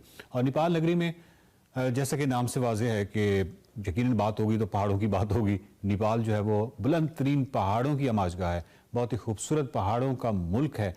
3 करोड़ आबादी का ये छोटा सा मुल्क, जो कि पाकिस्तान के हवाले से छोटा सा मुल्क, जो कि एरिया के हवाले से भी पाकिस्तान से बहुत छोटा है, लेकिन टूरिज़म और सियाहत के हवाले से बहुत आगे है। बहुत कुछ सीखने की ज़रूरत है। कल्चर और तारीख़ के हवाले से बहुत ही कमाल और ख़ूबसूरत मुल्क है। नेपाल नगरी ज़रूर पढ़िएगा, बहुत सी तफसील से नेपाल के कल्चर और सकाफ़त और उसकी लैंडस्केप का जो जिक्र है वो आपको उसमें मिल जाएगा। और तार साहब से जो है वो गुफ्तगू का सिलसिला जारी रखते हैं। पहला जो सवाल है वो पहाड़ों से मुतालिक नहीं है। एक्चुअली इस किताब में उन्होंने एक ऐसा वाक़या लिखा है कि मेरा ख्याल है कि उसका भी जो सवाल है वो करना ज़रूरी बनता है। तार साहब, आपने मुमताज़ मुफ्ती के हवाले से लिखा है कि मुमताज़ मुफ्ती को रूहानियत का लपका था और वो लपक लपक कर उसके पास जाते और अपने शौक़ से उसे निडाल करते थे, अपनी कमाल लफाजी से उसे बेबस कर देते थे। तो तार साहब, आपने इसमें एक वाक़या लिखा है कि प्रोफेसर अहमद रफ़ीक अख्तर बैठे हुए थे, अशफाक अहमद बैठे हुए थे, बानो कुदसिया साहबा बैठी हुई थी और आप भी बैठे हुए थे, और मुमताज़ मुफ्ती ने कहा कि आपकी तरफ आपसे पूछा कि तू बता, ये जो इन दिनों तेरी तहरीर में 5वीं समत जो है वो दर आई है, ये किसकी देन है? तो और यकीनन वो ये चाह रहे थे कि वो आप कहीं कहें कि प्रोफेसर अहमद रफ़ीक अख्तर की देन है। आपने कहा कि नहीं, ऐसा नहीं है, बल्कि उन्होंने नांगा पर्वत और बहाव जो आपकी किताबें उनका हवाला भी दिया कि आप नांगा पर्वत और बहाव लिखते लिखते कहीं और निकल जाते हैं। अच्छा, आपने कहा कि मैं सिमत का तयन करके नहीं लिखता और वगैरह वगैरह। तो वो जो चाह रहे थे कि आप ये क्रेडिट जो है ये 5वीं सिमत का ये प्रोफेसर अहमद रफ़ीक अख्तर को दें, आपने नहीं दिया। तो ये वाक़या अगर आप नाज़रीन के लिए बयान कर दें, इस किताब में तो बहुत खूबसूरती से आपने ये सारा लिखा है। अच्छा, ये इसका ताल्लुक है सच तो नेपाल से नहीं, जी जी, लेकिन चूँकि उसमें ये किस्सा दर्ज, मैं जब लिखता हूँ तो मेरी ज़िंदगी में जो कुछ हैपनिंग हो रही होती, जब मुझे पूछा जाता है कि आप अपनी ऑटोबायोग्राफी क्यों नहीं लिखते, तो मैं कहता हूँ कि मेरे सफ़रनामे ऑटोबायोग्राफी हैं 40-50 और उनमें जो रेफरेंस हैं वो ऑटोबायोग्राफिकल हैं और नावल्स में है। तो इसी तरह ये किस्सा आ गया। तो प्रोफेसर रफ़ीक अख्तर के साथ मेरे बहुत पुराने कह लीजिए कि शुरू से उनसे वाकफियत थी, और तब वो जोगी तखल्लुस करते थे। He was a very good poet, और मेरे बच्चे अब भी उनको जोगी अंकल ही कहते हैं। तो बाद में उन्होंने वहाँ पे कॉलेज खोला। प्रोफेसर साहब अब शर्मिंदा होंगे इस बात पे कि उनका जो पहला जलसा हुआ था तंजीम का इसी हवाले से रूहानियत का, उसमें स्टेज सेक्रेटरी मैं था, ये पहला हुआ। तो बहरहाल ये लंबी दास्तान है प्रोफेसर साहब के हवाले। मैं उनकी जो कादिरुल कलामी है उनका बड़ा मोतरिफ। तो वो हुआ ये कि भाई हो जाता है ना, एक चीज़ों का फैशन हो जाता, फैज़ का फैशन हो गया तो सारे फैज़ के पीछे पड़े हुए हैं, फैज़ डे हो रहा है, ये हो रहा है, ना नून मीम राशिद को याद करता है कोई, ना मजीद अमजद को करता है, मंटो का फैशन हो जाता है। ये फैशनेबल लोग होते हैं ना, और उनका नाम लेना जो बड़े हाई फाई लोग होते हैं जिन्होंने और कुछ नहीं पढ़ा होता है, तो वो कहते हैं वेल यू नो फैज़, तो दैट सॉर्ट ऑफ थिंग। तो इसी तरह जो हमारे सूफ़ी हैं वो भी एकदम जो हो जाते हैं, स्टार हो जाते हैं। तो वो अपना उन दिनों प्रोफेसर भी स्टार हो गए, तो उनके बहुत सारे फॉलोअर्स थे। जी हाँ। तो एक दफ़ा मुमताज़ मुफ्ती साहब प्लान किया उनको अपने वहाँ बुलाने का, इस्लामाबाद। तो उनके दामाद थे, मुझे ये याद है उनका नाम कुरैशी साहब था, उनके घर। तो प्रोफेसर साहब ने उनको कहा कि भाई तार साहब यहाँ पे आते हैं मॉर्निंग ट्रांसमिशन के लिए या वटएवर, तो अगर आप उस हफ्ते करें जब वो यहाँ पे मौजूद हों तो उनको भी बुला लें। तो इससे मुमताज़ मुफ्ती की नज़रों में मेरा बड़ा वक़ार ऊंचा हो गया कि अच्छा प्रोफेसर साहब उनको प्रायोरिटी दे रहे। तो बात तो वो मीटिंग हुई, खाना वगैरह, और उसमें लाहौर से बानो कुदसिया और इशफाक अहमद गए, और भी लोग होंगे मुझे याद नहीं है, मुमताज़ मुफ्ती तो थे ही, और प्रोफेसर तशरीफ लाए। और मेरा ख्याल है कि इन्होंने आदम के हवाले से एक लेक्चर दिया, बहुत ज़बरदस्त लेक्चर था। और उसके बाद बानो आपा ने भी को आधा घंटा उनके अलग मुलाकात की, मेरा ख्याल अशफाक साहब ने भी की, और मुफ्ती साहब तो बाकायदा उनके बैठ हो चुके बाद में। तो हम खाने के बाद को बातें कर रहे थे, तो मैं पहले भी बहुत मोहब्बत से मुफ्ती साहब का तज़किरा करता हूँ कि शरारती थे बहुत, बूढ़े तो थे ही नहीं, हमसे ज़्यादा जवान थे, वो किससे बाद में सही। तो वो बैठे बैठे को बात हुई तो पंजाबी में ही कहने लगे कि तार ये जो अब तुम में एक पता नहीं तब्दीली आई है कि तुम चलते चलते कहीं और निकल जाते हो, है जी, तो ये तब्दीली कहाँ से आई है? अच्छा, मैं समझ तो गया उनकी बात, तो मैंने कहा कोई कहाँ की नहीं बात, वो बस ये है कि भाई पहले शायद उतना कॉन्फिडेंस नहीं था, सीधे चलते जाते थे शरीर में, भटकना नहीं चाहते थे। तो अब थोड़ा सा कॉन्फिडेंस आया, तो वैसे ही खोज अंदर होती कि ये साथ वाली गली में मुड़ के देखें सही कि इसकी आखिर में क्या है। तो कहने लगे कि ये तुमने सब कुछ जो है ये प्रोफेसर साहब से लिया। अब प्रोफेसर साहब सामने बैठे हुए हैं, अब उनको लेकिन शरारती मुफ्ती साहब थे कि मुझे शर्मिंदा करना चाहते थे। तो मैंने कहा कि जी मैं प्रोफेसर साहब का बहुत पुराना मैं चाहने वाला हूँ, मैं इन्हें अनारकली में मिला था पहली मरतबा, और उसके बाद साल बीत गए हैं, इनके साथ मुलाकातें भी करते हैं, और उनके घर भी मतलब खाना बहुत बेहतरीन इनके खाता हूँ बड़ा रेगुलरली, और मुख्तलिफ मैंने उनकी खुसूसियात बयान की जो हैं उनमें जी। तो मैंने कहा ये सारा कुछ मैंने उनसे सीखा है, ये चीज़ें जो है मसलन अंग्रेज़ी जो हैं मुहावरे या एक्सप्रेशंस, उनको उर्दू में किस तरह डाला जाए। तो वो मतलब कि ऐसी वो इख्तरा करते। तो मैंने कहा ये मैं इनका बहुत मुतरिफ, लेकिन ये जो भी आपने हवाला दिया है जो उनसी भी किताबों का कि मैं कहीं निकल जाता हूँ तो मैंने किससे लिया या समथिंग, तो मैंने इनसे नहीं लिया, ये मेरे अंदर है। अच्छा, अब ये हुआ तो थोड़ी सी खामोशी छा गई।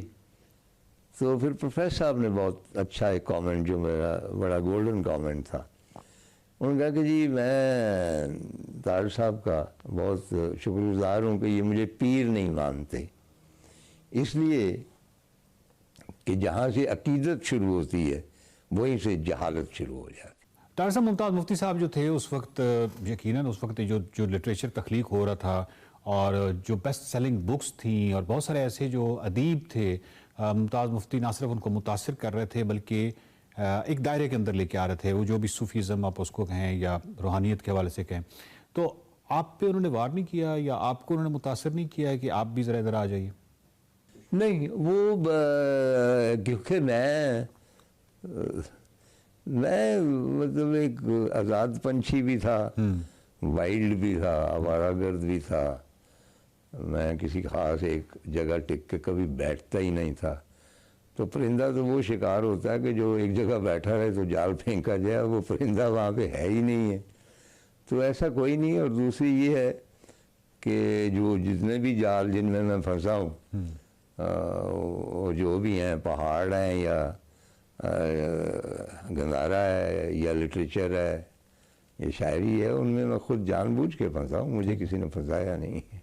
तो तार साहब, अगर हम साइकोलॉजी के वाले से बात करें तो जो ग्रुप होता है, जब गिरोह होता है, वो उसके जो मेंबर्स होते हैं वो एक दूसरे के साथ ज़रा नज़दीक होते हैं, ज़्यादा नज़दीक होते हैं और एक दूसरे को फ़ायदा पहुंचाने की भी कोशिश करते हैं। अब मैं मुमताज़ मुफ्ती के हवाले से एक आखिरी ये सवाल सिर्फ आपसे करना चाह रहा हूँ कि उस ग्रुप को आप बेसिकली आउटसाइडर हैं, उस ग्रुप के अंदर नहीं थे, तो इस हवाले से not being a member of that group, तो कोई खसारा आपको हुआ? मतलब कोई ऐसा हुआ है जिसमें हम कहें कि अगर आप उस ग्रुप में होते तो शायद ज़्यादा फ़ायदा होता? एक ग्रुप जो है वो तो इसी तरह अहमद नदीम कासमी ग्रुप था एक पूरा, वो पूरा क्रिएटिव हो रहे थे। वज़ीर आगा के साथ भी कुछ लोग थे तो ये भी कर रहे थे। तो मेरी चूँकि मैंने अर्ज़ किया ना कि मेरी खसलत में मतलब कि कोई ताबेदारी नहीं है, उसमें है कुछ वहशत भी है और उजाड़पन भी है जाट होने के नाते से, तो मैं किसी खोंटे से बंधा नहीं। तो फ़ायदे होते हैं ऐसे ग्रुप के साथ मुतल्लिक होने के, लेकिन नुकसान भी होते हैं। फ़ायदे ये होते हैं कि अगर आप बी क्लास राइटर हैं या सी क्लास राइटर हैं तो आप हमेशा वो जो फहरिस्त बनाएंगे राइटर्स की उसमें आप शामिल होंगे क्योंकि आप ग्रुप के। लेकिन उसके नुकसान ये होता है कि अगर आप अच्छे राइटर हैं तो आप बुरे राइटरों के साथ ब्रैकेट हो जाते हैं, नंबर 1, और दूसरे ग्रुप आपको एक्सेप्ट नहीं करते क्योंकि आप उस ग्रुप के हैं, तो नुकसान होता है। तो वो कहते हैं कि अदब की तरक्की के लिए सारे ग्रुप जो होते हैं बहुत मुआवन साबित होते हैं, कईयों को हुए होंगे। तो तार साहब, बात ये है कि ये तो खैर सारी एपिसोड जो है वो मुमताज़ मुफ्ती साहब और उनके हवाले से उसी की नज़र हो गई, लेकिन ये मौजू अहम था। और दूसरी बात ये कि क्योंकि इस किताब में ये दर्ज है और इस वाक़या का, यानी मुमताज़ मुफ्ती के हवाले से ये जो वाक़या है, इसका रेफरेंस हमें सोशल मीडिया पे और मुख्तलिफ जगहों पे मिलता है, जिसकी वजह से ये अहम था। और ऑफ कोर्स ये तार साहब की जितने भी सफ़रनामे हैं इनकी बायोग्राफीज़ ही हैं, तो नेपाल पे बात नहीं हो सकी, लेकिन अगली किस्त में नेपाल पे ही बात होगी और भरपूर बात होगी। नेपाल नगरी किताब पर गुफ्तगू का सिलसिला जारी है। अगले हफ्ते फिर मुलाकात होगी। देखते रहिए निकले तेरी तलाश में। Welcome back to Expresso. अब आपकी मुलाकात करवाते हैं जनाब हम Lahore high court bar association के इंतखाबात के हवाले से। आपको मालूम है ये इंतखाबात हुए और हाई कोर्ट की तारीख में पहली बार एक खातून सेक्रेटरी जनरल मुंतखब हुई हाई कोर्ट बार की, सबात रिजवी साहिबा। उनसे हमने कहा आपकी ज़रा मुलाकात करवाते हैं। मजमूई तौर पे नंबर्स बड़े शानदार हैं इनके ओवरऑल ग्रुप की। इन्होंने 4310 वोट्स अपने नाम किए और इसमें 4 नशिस्तों पर 14 उम्मीदवारों ने हिस्सा लिया जो हाई कोर्ट बार के इंतखाबात थे। मजमूई तौर पर 10,776 वोटर्स ने यहाँ पे वकला ने अपना हक़ रायदही इस्तेमाल किया। रिजवी साहिबा हमारे साथ मौजूद हैं। सबसे पहले तो सवाद साहिबा आपको खुश आमदीद कहेंगे और आपको बहुत बहुत मुबारकबाद देंगे। 130 साल तारीख को आपने जो कह लेना खत्म करके रकम करके और उसके बाद आपने अपनी जगह बनाई है। कैसा लग रहा है खातून एज अ विमेन आपकी रिप्रेजेंटेशन लाहौर हाई कोर्ट जैसे इदारे में? जी, I am feeling proud of myself and my team as well. That's great. Obviously ख़वातीन की रिप्रेजेंटेशन हर शोबे में बहुत ज़्यादा है, लेकिन जिस तरह से हमने बात की कि इतनी एक चलता आ रहा है सिस्टम जिसके अंदर ख़वातीन की रिप्रेजेंटेशन इस ओहदे के ऊपर नहीं है, तो आपके लिए ये कितना चैलेंजिंग सफ़र रहा ओवरऑल? देखिए, इट वाज वेरी चैलेंजिंग क्योंकि हाई कोर्ट की हिस्ट्री में आपको पता है कि कभी इस सीट के ऊपर कुछ लोगों ने कंटेस्ट ज़रूर किया था but they could not succeed. और ये एक प्योरली मेल डोमिनेटेड प्रोफेशन है जिसके अंदर ख़वातीन को स्पेस बनानी इज़ वेरी डिफ़िकल्ट। पहले you have to be good professional lawyer and then you can do successfully you can do politics. So वो मेरे लिए इसलिए मुश्किल ज़रा ज़्यादा हुआ क्योंकि हमने पूरा पंजाब हमारी कॉन्स्टिट्यूंसी है and there are almost 94 tehsil and district bars जिसमें हमने हर मेंबर के पास जाना था, हर एक से वोट मांगना था और I have to travel a lot whole year. So आप ये देख लें कि हमारा 26,000 मेंबर है हाई कोर्ट बार का और वो पूरे पंजाब में स्कैटर्ड है। हर ज़िले में पिपला, खुशाब, मियांवाली, भक्कर, मनकेरा, गुजरात, गुजरांवाला, उकाड़ा, मतलब आई वेंट एवरीवेयर। तो ये आपका जो इलेक्टोरल कॉलेज है ये नीचे से ऊपर पूरी एक ट्री बनती है या ये सिर्फ यहाँ पे जो वकील हैं उनकी? नहीं, ये सिर्फ लाहौर के वकील नहीं है, पंजाब पूरा 5 डिवीजन्स हैं इसके लॉयर्स हैं। 5 डिवीजन्स के अंदर मैं आपको बता रही हूँ कि देयर आर बेसिकली 23 डिस्ट्रिक्ट्स और उसके बाद बाकी सारी तहसील बार्स हैं so I have to go everywhere. तो क्या मैनिफेस्टो था आपका जिसने अपील किया? आप अपने अपनी स्पीचेस के अंदर क्या ऐसी कमिटमेंट्स की हैं, क्योंकि अब तो आप बन गई हैं तो जिम्मेदारी भी फिर इतनी ही है। नहीं, मैंने कोई कमिटमेंट नहीं की, टू बी वेरी ऑनेस्ट, क्योंकि इन ना मैंने कोई क्लेम्स किए हैं और I am being fair with my community. और उसकी वजह यह है, सिर्फ मेरा एक सबसे पहले मेरा ये यानी स्लोगन था, और जो मैं समझती हूँ कि मेरे सारे लोगों को भी पता है कि मैं ये हिस्ट्री ब्रेक करने जा रही हूँ और they have to stand with मी।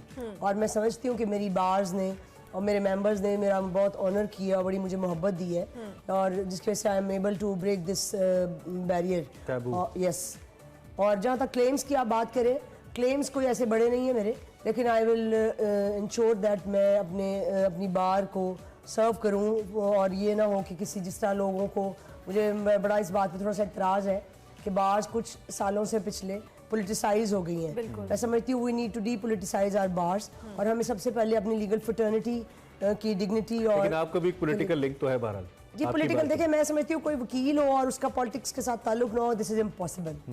वकीलों का पॉलिटिक्स के साथ ताल्लुक होता ही है, और ये आज से नहीं है, सारी जिंदगी। Then how would you depoliticize it? I mean, depoliticize is being from a party, having a link with the party. मेरा नहीं ख्याल कि इसमें कोई बुराई है। हम सब जो वकील हैं, हम सारे किसी ना किसी आइडियोलॉजी को फॉलो करते हैं, किसी ना किसी पार्टी से एफिलिएटेड है या उस पार्टी के फॉलोअर्स हैं। So it does not mean कि दैट वी हैव टू यानी bring that party above our legal fraternity. So मैं समझती हूँ कि पहले हमारी लीगल फ्रेटर्निटी है, then our political affiliations come. अच्छा सवाद साहिबा, ये भी ऑब्वियसली आपने खुद भी कहा अपने पहले सवाल के जवाब में कि मेल डोमिनेंट एक फील्ड है ऑब्वियसली, और बहुत सारे मर्द हजरात के अंदर एक खातून की रिप्रेजेंटेशन और उसका इस ओहदे के ऊपर आना और उसको अचीव करना, जहाँ आपके बहुत सारे वेल विशर्स होते हैं, वहाँ बहुत सारे लोग आपको लेग पुलिंग के लिए भी होते हैं। सो हमारे अनफॉर्चुनेटली सोसाइटी का एक मसला है कि जब भी खातून एक्सेल करती है तो कहीं ना कहीं बहुत सारे लोग आते हैं और हर्डल्स क्रिएट करते हैं। इनको ओवरकम कैसे किया आपने? बस मैं समझती हूँ कि इसमें बहुत सारे ऐसे फेजेस आए जहाँ पे आप गुस्सा आता था और आई गॉट फ्रस्ट्रेटेड, लेकिन मेरे जो उस्ताद हैं, मेरे बड़े हैं आबिद साकी साहब, मैं उनकी बड़ी शुक्रगुजार हूँ कि he supported me everywhere, morally भी और अदरवाइज भी। और फिर मेरी सारी टीम थी मेरे साथ, मेरे जिन्होंने मेरे साथ कैंपेन की है, दे वर लाइक माय ब्रदर्स, और उन्होंने मुझे इस तरह यानी स्ट्रेंथ दी कि मैं समझती हूँ कि ये बड़ी मेरे लिए मॉरल सपोर्ट मेरे घर से थी। मतलब मेरे घर से का मतलब है कि जो मेरा ऑफिस है, जो मेरी कोर टीम थी, दे वर सपोर्टिंग मी। फिर एक और बड़ी इंपॉर्टेंट बात है कि हमारे हाई कोर्ट ये पूरे पंजाब के डिस्ट्रिक्ट्स में सबसे पहली एक सदर बनी थी मैडम खालदा, हाफिजाबाद बार की, फर्स्ट वो डिस्ट्रिक्ट की वो प्रेसिडेंट है। वो बड़ी मेरे साथ सपोर्टिव थी, उन्होंने मुझे बड़ा गाइड किया, और वो जो मेरी अपनी मुश्किलात थी मैं उनसे शेयर करती थी, एंड यानी उन्होंने मुझे बड़ा रास्ता दिखाया। फिर कुछ आपकी अपनी इनर स्ट्रेंथ होती है, अल्लाह ताला की ज़ात फिर आपको खुद हिम्मत भी दे देती है। सो आई थिंक ये सब चीज़ें मिलके यानी हुआ है। ठीक है, नहीं अमेजिंग। एक तो आपकी जो अपनी फर्टिलिटी की मैं बात कर लेता हूँ, आपने खुद ही जिक्र किया पिछले कुछ अरसे से हम मुसलसल एक कॉन्स्टिट्यूशन, एक आईनी बहरान का शिकार हैं, और वकला की तरफ लोग सबसे ज़्यादा देखते हैं, और वकला जिस मूवमेंट का हिस्सा होते हैं, इट इज सेट कि वो मूवमेंट, और चाहे पाकिस्तान बनाना हो या फिर उसके बाद अब तक आइन की बहाली हो, अदलिया का तहफ़्फ़ुज़ हो, वकला का किरदार कलीदी रहा है। आपके जहन में इस वक्त मकासद क्या है, और मौजूदा ये जो आइनी सूरत हाल है, आपने उस पोलराइजेशन का जिक्र खुद ही कर दिया जो सियासी तौर पे पैदा हुई है, और जारी बात है कहीं ना कहीं एफिलिएशन है तो आप को उसके साथ खड़ा होना पड़ता है। इससे कैसे बार को इससे आज़ाद कराया जाए और एक इसका जो स्ट्रेचर है वो बहाल किया जाए, इसके लिए क्या रोड मैप है आपके जहन में? जी देखिए, मैं ये जो ओहदे हैं ना जी, ये अपनी कॉम्प्लेक्सिटीज, अपनी प्रॉब्लम्स, अपने मसाइल लेकर साथ आते हैं। सो आप ये नहीं कह सकते that this is an easy game कि मैं अगर आई हूँ तो मैं जो सोच रही हूँ मैं वो कर दूंगी। You can not do everything what you want, लेकिन मैं I will try my best कि हम जो मैक्सिमम हो अपनी बार की dignity should be prior for us. और लॉयर्स कम्युनिटी आपकी बिल्कुल बात बजा है। मैं समझती हूँ अगर कोई एक ऐसी आवाज़ है जो आज़ाद है, वो वकला की है, और हम ज़रूर इसके ऊपर आवाज़ उठाएंगे। इस वक्त हमारा जो मुल्क है वो कॉन्स्टिट्यूशनल क्राइसिस से गुजर रहा है बैडली, और मैं समझती हूँ कि उसमें बहुत सारे state and anti state elements भी इन्वॉल्व हैं, और जिसकी वजह से ज़ाहिर है अगर अब हम इस पे आवाज़ बुलंद ना कर सके तो there is no point for being a lawyer. आपकी ख़वातीन जो कोलीग्स हैं, क्या मसाइल हैं उनके? बीइंग लॉयर, आपने भी जब शुरू से देखा होगा, मसाइल देखे होंगे। It's not just about gender discrimination और something, working atmosphere, payrolls, return, सबका मसला होता है। बुनियादी मसाइल क्या हैं जो सबात साहिबा के बुनियादी मसाइल इकोनॉमिक हैं बेसिकली। अच्छा, बहुत सारी मैं जानती हूँ, बहुत सारी ऐसी लड़कियाँ हैं जो कि ज़ाहिर है सेल्फ मेड हैं और मीडियोकर फैमिली से बिलोंग करती हैं, मिडिल क्लास बैकग्राउंड से आती हैं, तो उनके लिए यहाँ आके फिर ज़ाहिर है सबसे बड़ा सर्वाइवल का क्वेश्चन है, और वो आपका इकोनॉमिक्स ज़ाहिर है फाइनेंस से जुड़ा हुआ है। और वहाँ पे आके हमें, मुझे थोड़ा सा लगता है कि ख़वातीन को ज़रा ज़्यादा डिस्क्रिमिनेट किया जाता है और ये समझा जाता है कि सिर्फ ये लड़की है तो ये अच्छी वकील नहीं बन सकती और ये सिर्फ तारीखें ले, ब्रीफ उठा के सीनियर के पीछे चल ले, और यानी थिंग्स लाइक दैट, जो मैं समझती हूँ बिल्कुल गलत एक परसेप्शन है, जिसको I have tried my best. This was the reason कि मैंने इस सीट को सिलेक्ट किया कि मैंने सेक्रेटरी की सीट के ऊपर इलेक्शन लड़ना है। मुझे बहुत लोगों ने कहा कि तुम VP लड़ लो, वाइस प्रेसिडेंट के ऊपर फाइनेंस की लड़ लो। लड़कियों के लिए वही सीटें हैं क्योंकि वो कंपैरेटिवली आसान है और वहाँ इतना कंपटीशन नहीं है। But I refused. I want to give a serious message to the community कि जो फीमेल लॉयर्स हैं, they are a serious part of this profession, और अगर मैं यहाँ पे आ सकती हूँ तो फिर वहाँ यहाँ कोई और भी खातून की रिप्रेजेंटेशन हो सकती है। आपने इसको मेक श्योर किया है अपनी रिप्रेजेंटेशन से। ट्रांसजेंडर्स के हवाले से आपने काम किया है, उनके हकूक़ के हवाले से भी आप करी हैं। क्या आगे इनके इस मैनिफेस्टो का क्या हिस्सा होने वाला है आपके ट्रांसजेंडर्स को लेकर? मैंने मैनिफेस्टो में तो ऐसा नहीं है, लेकिन मैं समझती हूँ कि transgenders belong to marginalize class, और हमारे मुल्क में ये पहली दफ़ा हुआ कि उस लॉ के थ्रू जो ट्रांसजेंडर प्रोटेक्शन एक्ट है, स्टेट ने उनके एग्जिस्टेंस को रजिस्टर किया।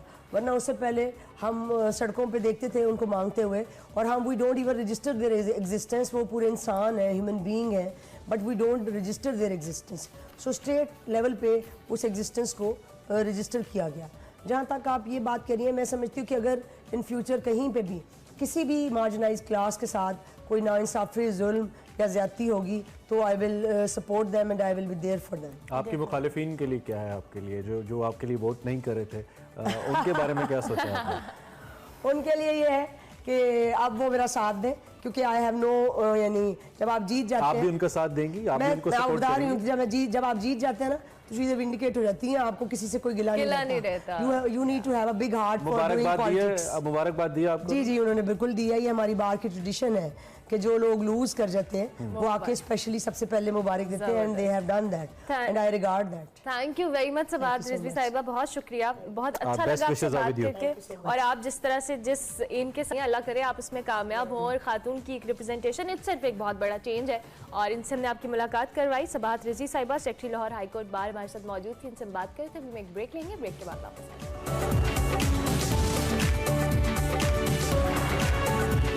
Welcome back to espresso. आगे बढ़ते हैं और आज बात करते हैं एक बहुत ही अहम दिन के हवाले से। इम्तियाजी सलूक का आलमी दिन हर साल 1 मार्च अक़वाम मुत्तहिदा की जानिब से आलमी सतह पर मनाया जाता है। इसको ज़ीरो डिस्क्रिमिनेशन डे भी कहा जाता है। इसका मकसद दुनिया भर के लोगों को ये बावर कराना है कि हर शख्स इज़्ज़त के साथ ज़िंदगी गुजारने का हक़ लेकर पैदा हुआ है। ताहम इस वक्त आलमी सतह पर इस हक़ का तस्लीम किया जाना एक बहुत बड़ा सवालिया निशान है, और ये मुमकिन तभी है जब कौल व फ़ेल में तज़ाद ना हो, मुनाफ़क़त को ख़त्म किया जाए, चाहे सिनफ़ी तक़सीम हो, मजहबी तक़सीम हो, लिसानी तक़सीम हो, इससे मावरा इंसानियत को अहमियत दी जाए, तो इसके बाद ही इसकी तरवीज मुमकिन है। हर फ़र्द के साथ एक जैसा सलूक कैसे किया जा सकता है, और इस दिन के हवाले से हमारी रिस्पॉन्सिबिलिटीज़ क्या हैं, इस सारी सूरत हाल पर हमने बात करने के लिए इस नशिस्त का एहतमाम किया। बिल्कुल, पीटर जैकब साहब हमारे साथ मौजूद हैं, समाजी कारकुन भी हैं, ऑथर भी हैं, उनसे हम बात करते हैं। Thank you very much sir, आपने हमें ज्वाइन किया। सबसे पहले तो ज़ीरो डिस्क्रिमिनेशन डे के हवाले से, हम हर साल ये दिन मनाते हैं मार्च को, और इस हवाले से अवेयरनेस के लिए बात भी होती है, लेकिन सिर्फ ये दिन की हद तक महदूद है। आपको लगता है कि सोसाइटी में जो चेंज है या वक्त के साथ साथ अवेयरनेस है या इस पे कोई इम्प्लीमेंटेशन है, वो मुमकिन हो पाई है अब तक इस दिन को मनाने के बाद? जी, मैं कहूँगा कि एक खातिर खा कामयाबी मिली है जिसको हम तासुबात और इम्तियाज़ात कहते हैं, उनके ख़िलाफ़ बैनुल-अक़वामी तौर पे। आप याद कीजिए कि ये वो चीज़ें हैं जिसको हम तासुबात और इम्तियाज़ात कहते हैं। तासुब वो है जो इंसान यहाँ आके समाज में सीखता है कि फ़लाँ रंग अच्छा है, फ़लाँ नस्ल अच्छी है, फ़लाँ ज़ुबान अच्छी है, फ़लाँ नहीं है, तो ये वो तासुबात है। जब ये कभी किसी पॉलिसी में, किसी कानून में आ जाते हैं, तो फिर हम इसको डिस्क्रिमिनेशन या इम्तियाज़ात कहते हैं। तो दुनिया में आप जानते हैं कि जंगें हुई, खूनरेजी हुई, हिजरत हुई इतनी बड़े पैमाने पर इसी तासुबात की वजह से। तो अक़वाम मुत्तहिदा की सतह पे इस बात को रिकग्नाइज करना, प्रमोट करना कि ये तासुबात इंसानों के दरमियान जाली हैं और ये मनफी हैं, ये मेरा ख्याल है बहुत खुशाइन बात थी और इसमें कामयाबी मिली है, यकीनन कामयाबी मिली है। अच्छा, ठीक है, कामयाबी आप कह रहे हैं मिली है। बुनियाद पे मसाइल है क्या इस वक्त, अगर हम उस तबके की बात करें जो कि इस इम्तियाजी सलूक का शिकार होता है, तो ये बुनियादी मसाइल है क्या? क्या इसमें मजहबी तकसीम हाइल है, क्या इसमें लिसानी बुनियादों पे, या फिर एक जो माली फ़र्क है कुदरती तौर पे मौजूद है? इसकी बुनियादी वजूहात आप क्या देखते हैं? ये बुनियादी वजह तो मैं ये कहूँगा कि दरअसल यहाँ पर वसाइल पे इख्तियार और कब्जा वो बुनियादी वजह है, और कुछ लोग जो है इसको बुनियाद बना के सिनफी तौर पे कर लिया, फ़िरके के तौर पे इम्तियाज़ात को, और जो कम तादाद में लोग होते हैं या कमज़ोर पहले से होते हैं उनके ख़िलाफ़ तासुबात उभार के उसको निज़ाम में दाखिल कर देते हैं, जिससे फिर ये उन लोगों के लिए एक तरह से परपेचुअल या मुस्तकिल एक गुलामी या कमतर दर्जे का सबक बन जाता है। आप साउथ एशिया में जिस तरीके से पीर साहब वक्त के साथ साथ इंसान ने तरक्की की है, इनोवेशंस आई हैं, टेक्नोलॉजिकली इंसान आगे बढ़ा है, वहीं पे इस सिनफी इम्तियाज़ और इन मामलात को कम होना चाहिए था, डिस्क्रिमिनेशन को। लेकिन चाहे वो वेस्टर्न वर्ल्ड है, डेवलप ममालिक हैं, या फिर हमारे जैसे अंडर डेवलप ममालिक हैं, गैर तरक्की याफ्ता मुल्क हैं, वहाँ पे इस मामले ने ज़्यादा हीट पकड़ी है। इसकी बुनियादी वजह क्या है? क्या वो जो एक पोलराइजेशन इन थाट्स है, ख्यालात का ज़्यादा हो जाना या नॉलेज का ज़्यादा हो जाना समाव हमें उसकी तरफ लेकर जाता है? इसकी बुनियादी वजह आप क्या देखते हैं? मुझे लगता है कि इसकी बुनियादी वजह महरूमी है, और लोग मुख्तलिफ जगह के लोग और वहाँ पे जो बालादस्त तबका होता है वो उस महरूमी में जो गुस्सा निकलता है आवाम का, उसको एक और रंग दे देते हैं ताकि निज़ाम के अंदर जो चोर बाजारी है और जो बालादस्ती है वो कायम रहे। वो लोगों के खिलाफ उसको भड़का के, आप गौर कीजिए कि ये जो हमारा खिता है जनूबी एशिया, इसके ममालिक में जो थोड़े तबकात हैं मजहबी शनाख्त के फ़िरके की बुनियाद पर, उनको सप्रेस करना वो मेजॉरिटी की तरफ से कई दफ़ा होता है।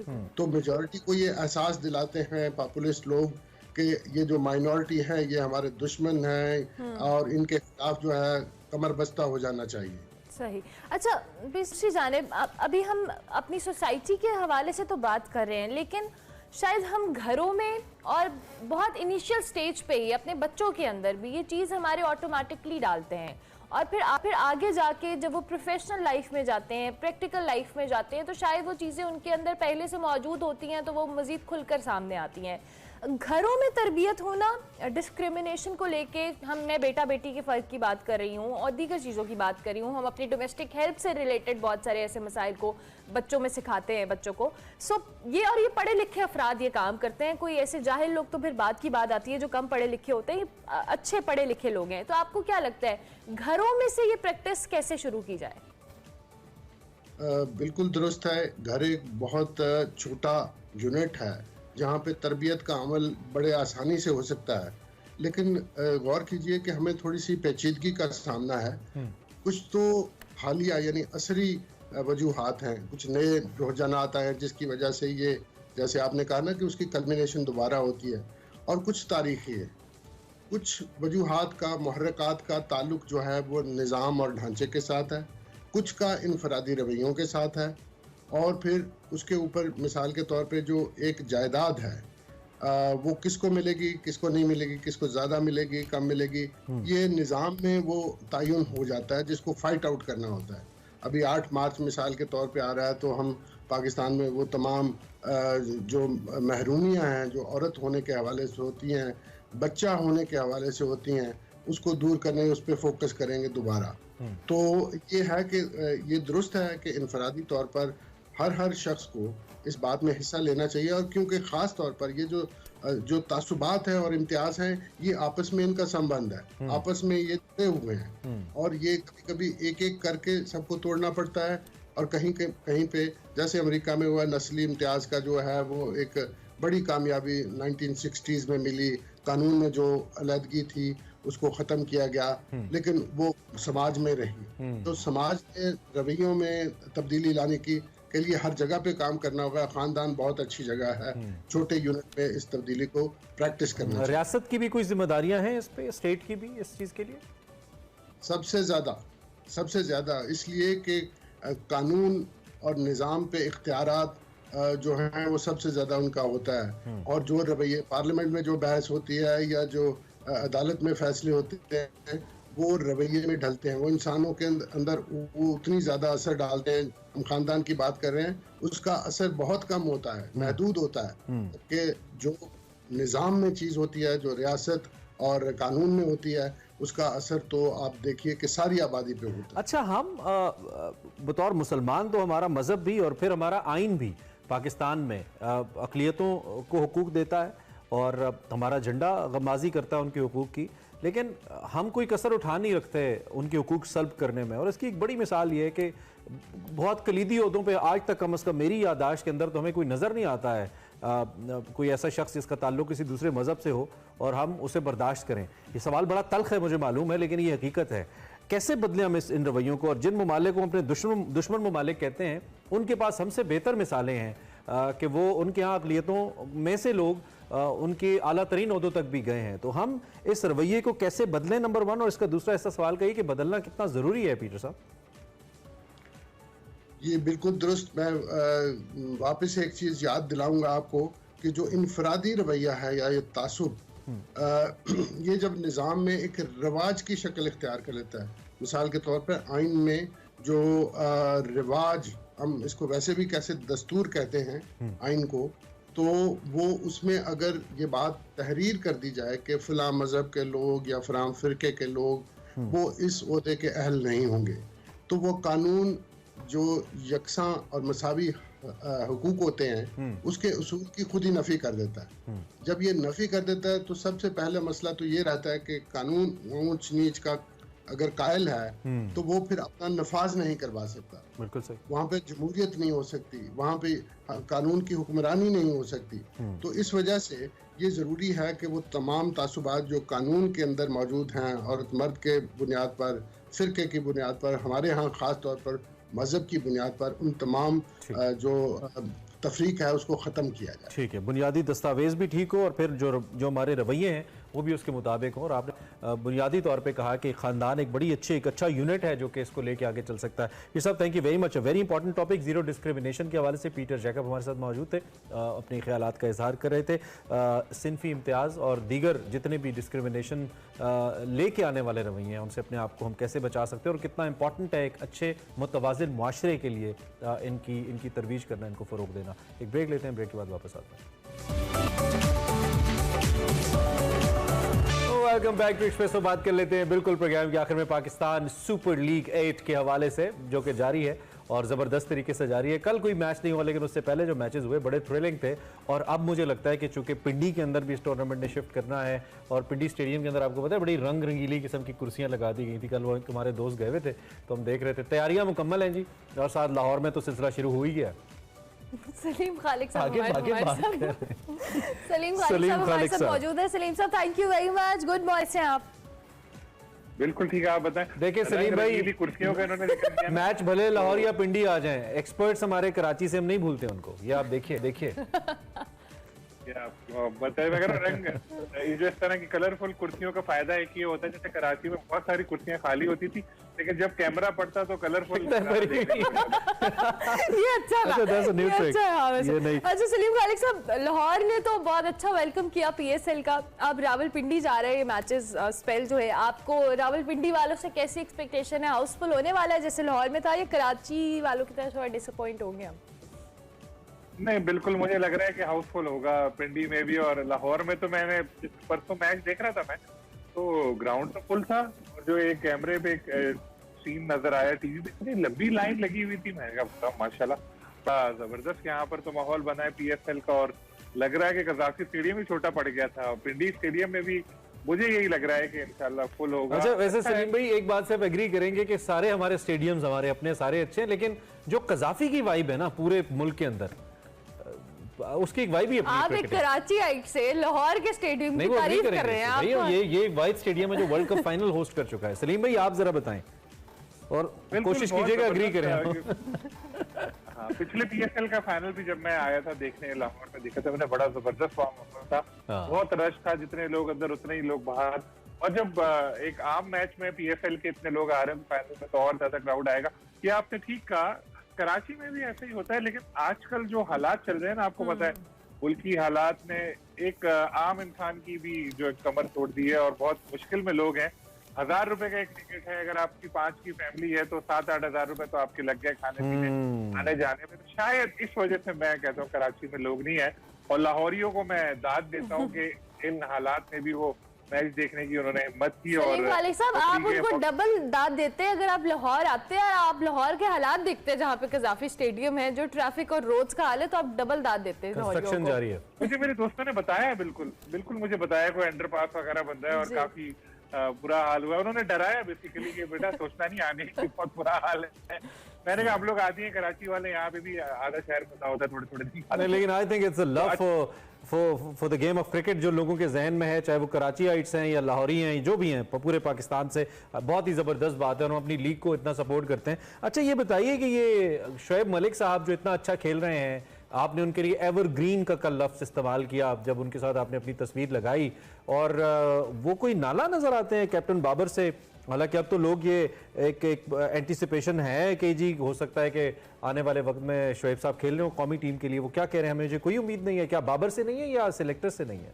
नहीं, वो असल में वो उन्होंने इस तनाजुर में वो बात नहीं कही। वो इस तरह से है कि बाबर आजम के करियर पे शोएब मलिक का बहुत अहम किरदार है। आपने वो पिक्चर देखी होगी जो ट्रिब्यून में आई है कि उन्होंने उनको उठाया हुआ है स्टेडियम में, बहुत मतलब एज अ छोटा भाई, एज अ बच्चा उनको ट्रीट किया है हमेशा। तो सवाल मेरा ये था कि बाबर आजम अब कैप्टन हैं, बड़े पावरफुल हैं, आपकी मुलाकात होती है, आपसे उनसे बात होती है, तो मतलब कहना मैं ये चाह रहा था कि अब वो पावर सारी उनके पास है तो क्या आप खिला लेंगे वो? तो उन्होंने कहा कि मेरी बाबर से कोई एक्सपेक्टेशन नहीं है, ना ही मैंने उनसे इस उम्मीद पर उनके साथ रहा था शुरू में कि कभी बाद में वो कैप्टन बनेगा तो मेरे काम आएगा। मुझे अपने खेल पे पूरा भरोसा है, अपनी परफॉर्मेंस पे भरोसा है कि अगर मेरा कम बैक हुआ तो परफॉर्मेंस की वजह से होगा, बाबर की दोस्ती की वजह से या उससे ताल्लुक की वजह से। अच्छी बात है, तो बहुत ही अच्छी बात।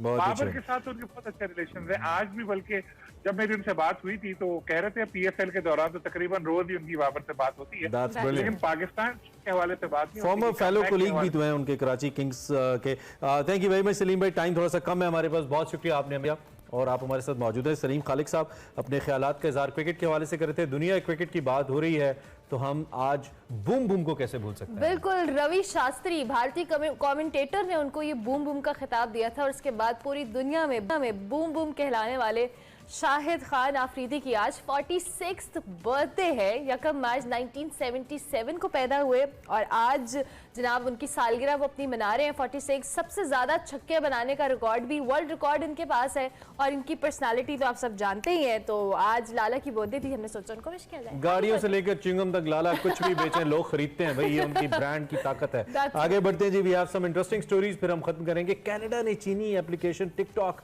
पर पाबंदी आयद कर दी है। दुनिया की सबसे बड़ी ऐप्स में से एक है ये पाबंदी, तमाम सरकारी डिवाइसेस जितनी भी हैं हुकूमती उस पर लगाई गई है। कैनेडियन गवर्नमेंट ने एक बयान जारी किया है जिसमें जो टिकटॉक ऐप है इसकी प्राइवेसी और सलामती के हवाले से नाकाबिले कबूल हद तक उन्होंने कहा जी खतरा है। कैनेडियन हुकूमत ने जो वफाकी मुलाजमीन हैं मुस्तकबिल में इस एप्लीकेशन को डाउनलोड करने से उन्हें रोक दिया है। इससे पहले अमेरिका ने भी टिकटॉक को बैन किया था, ट्रंप के दौर में भी, रिमेंबर में भी करते हैं। चलिए जी, इजाजत लेते हैं आपसे, कल फिर मिलेंगे। फीडबैक दीजिएगा। कल तक के लिए अल्लाह हाफ़िज़। अल्लाह हाफ़िज़।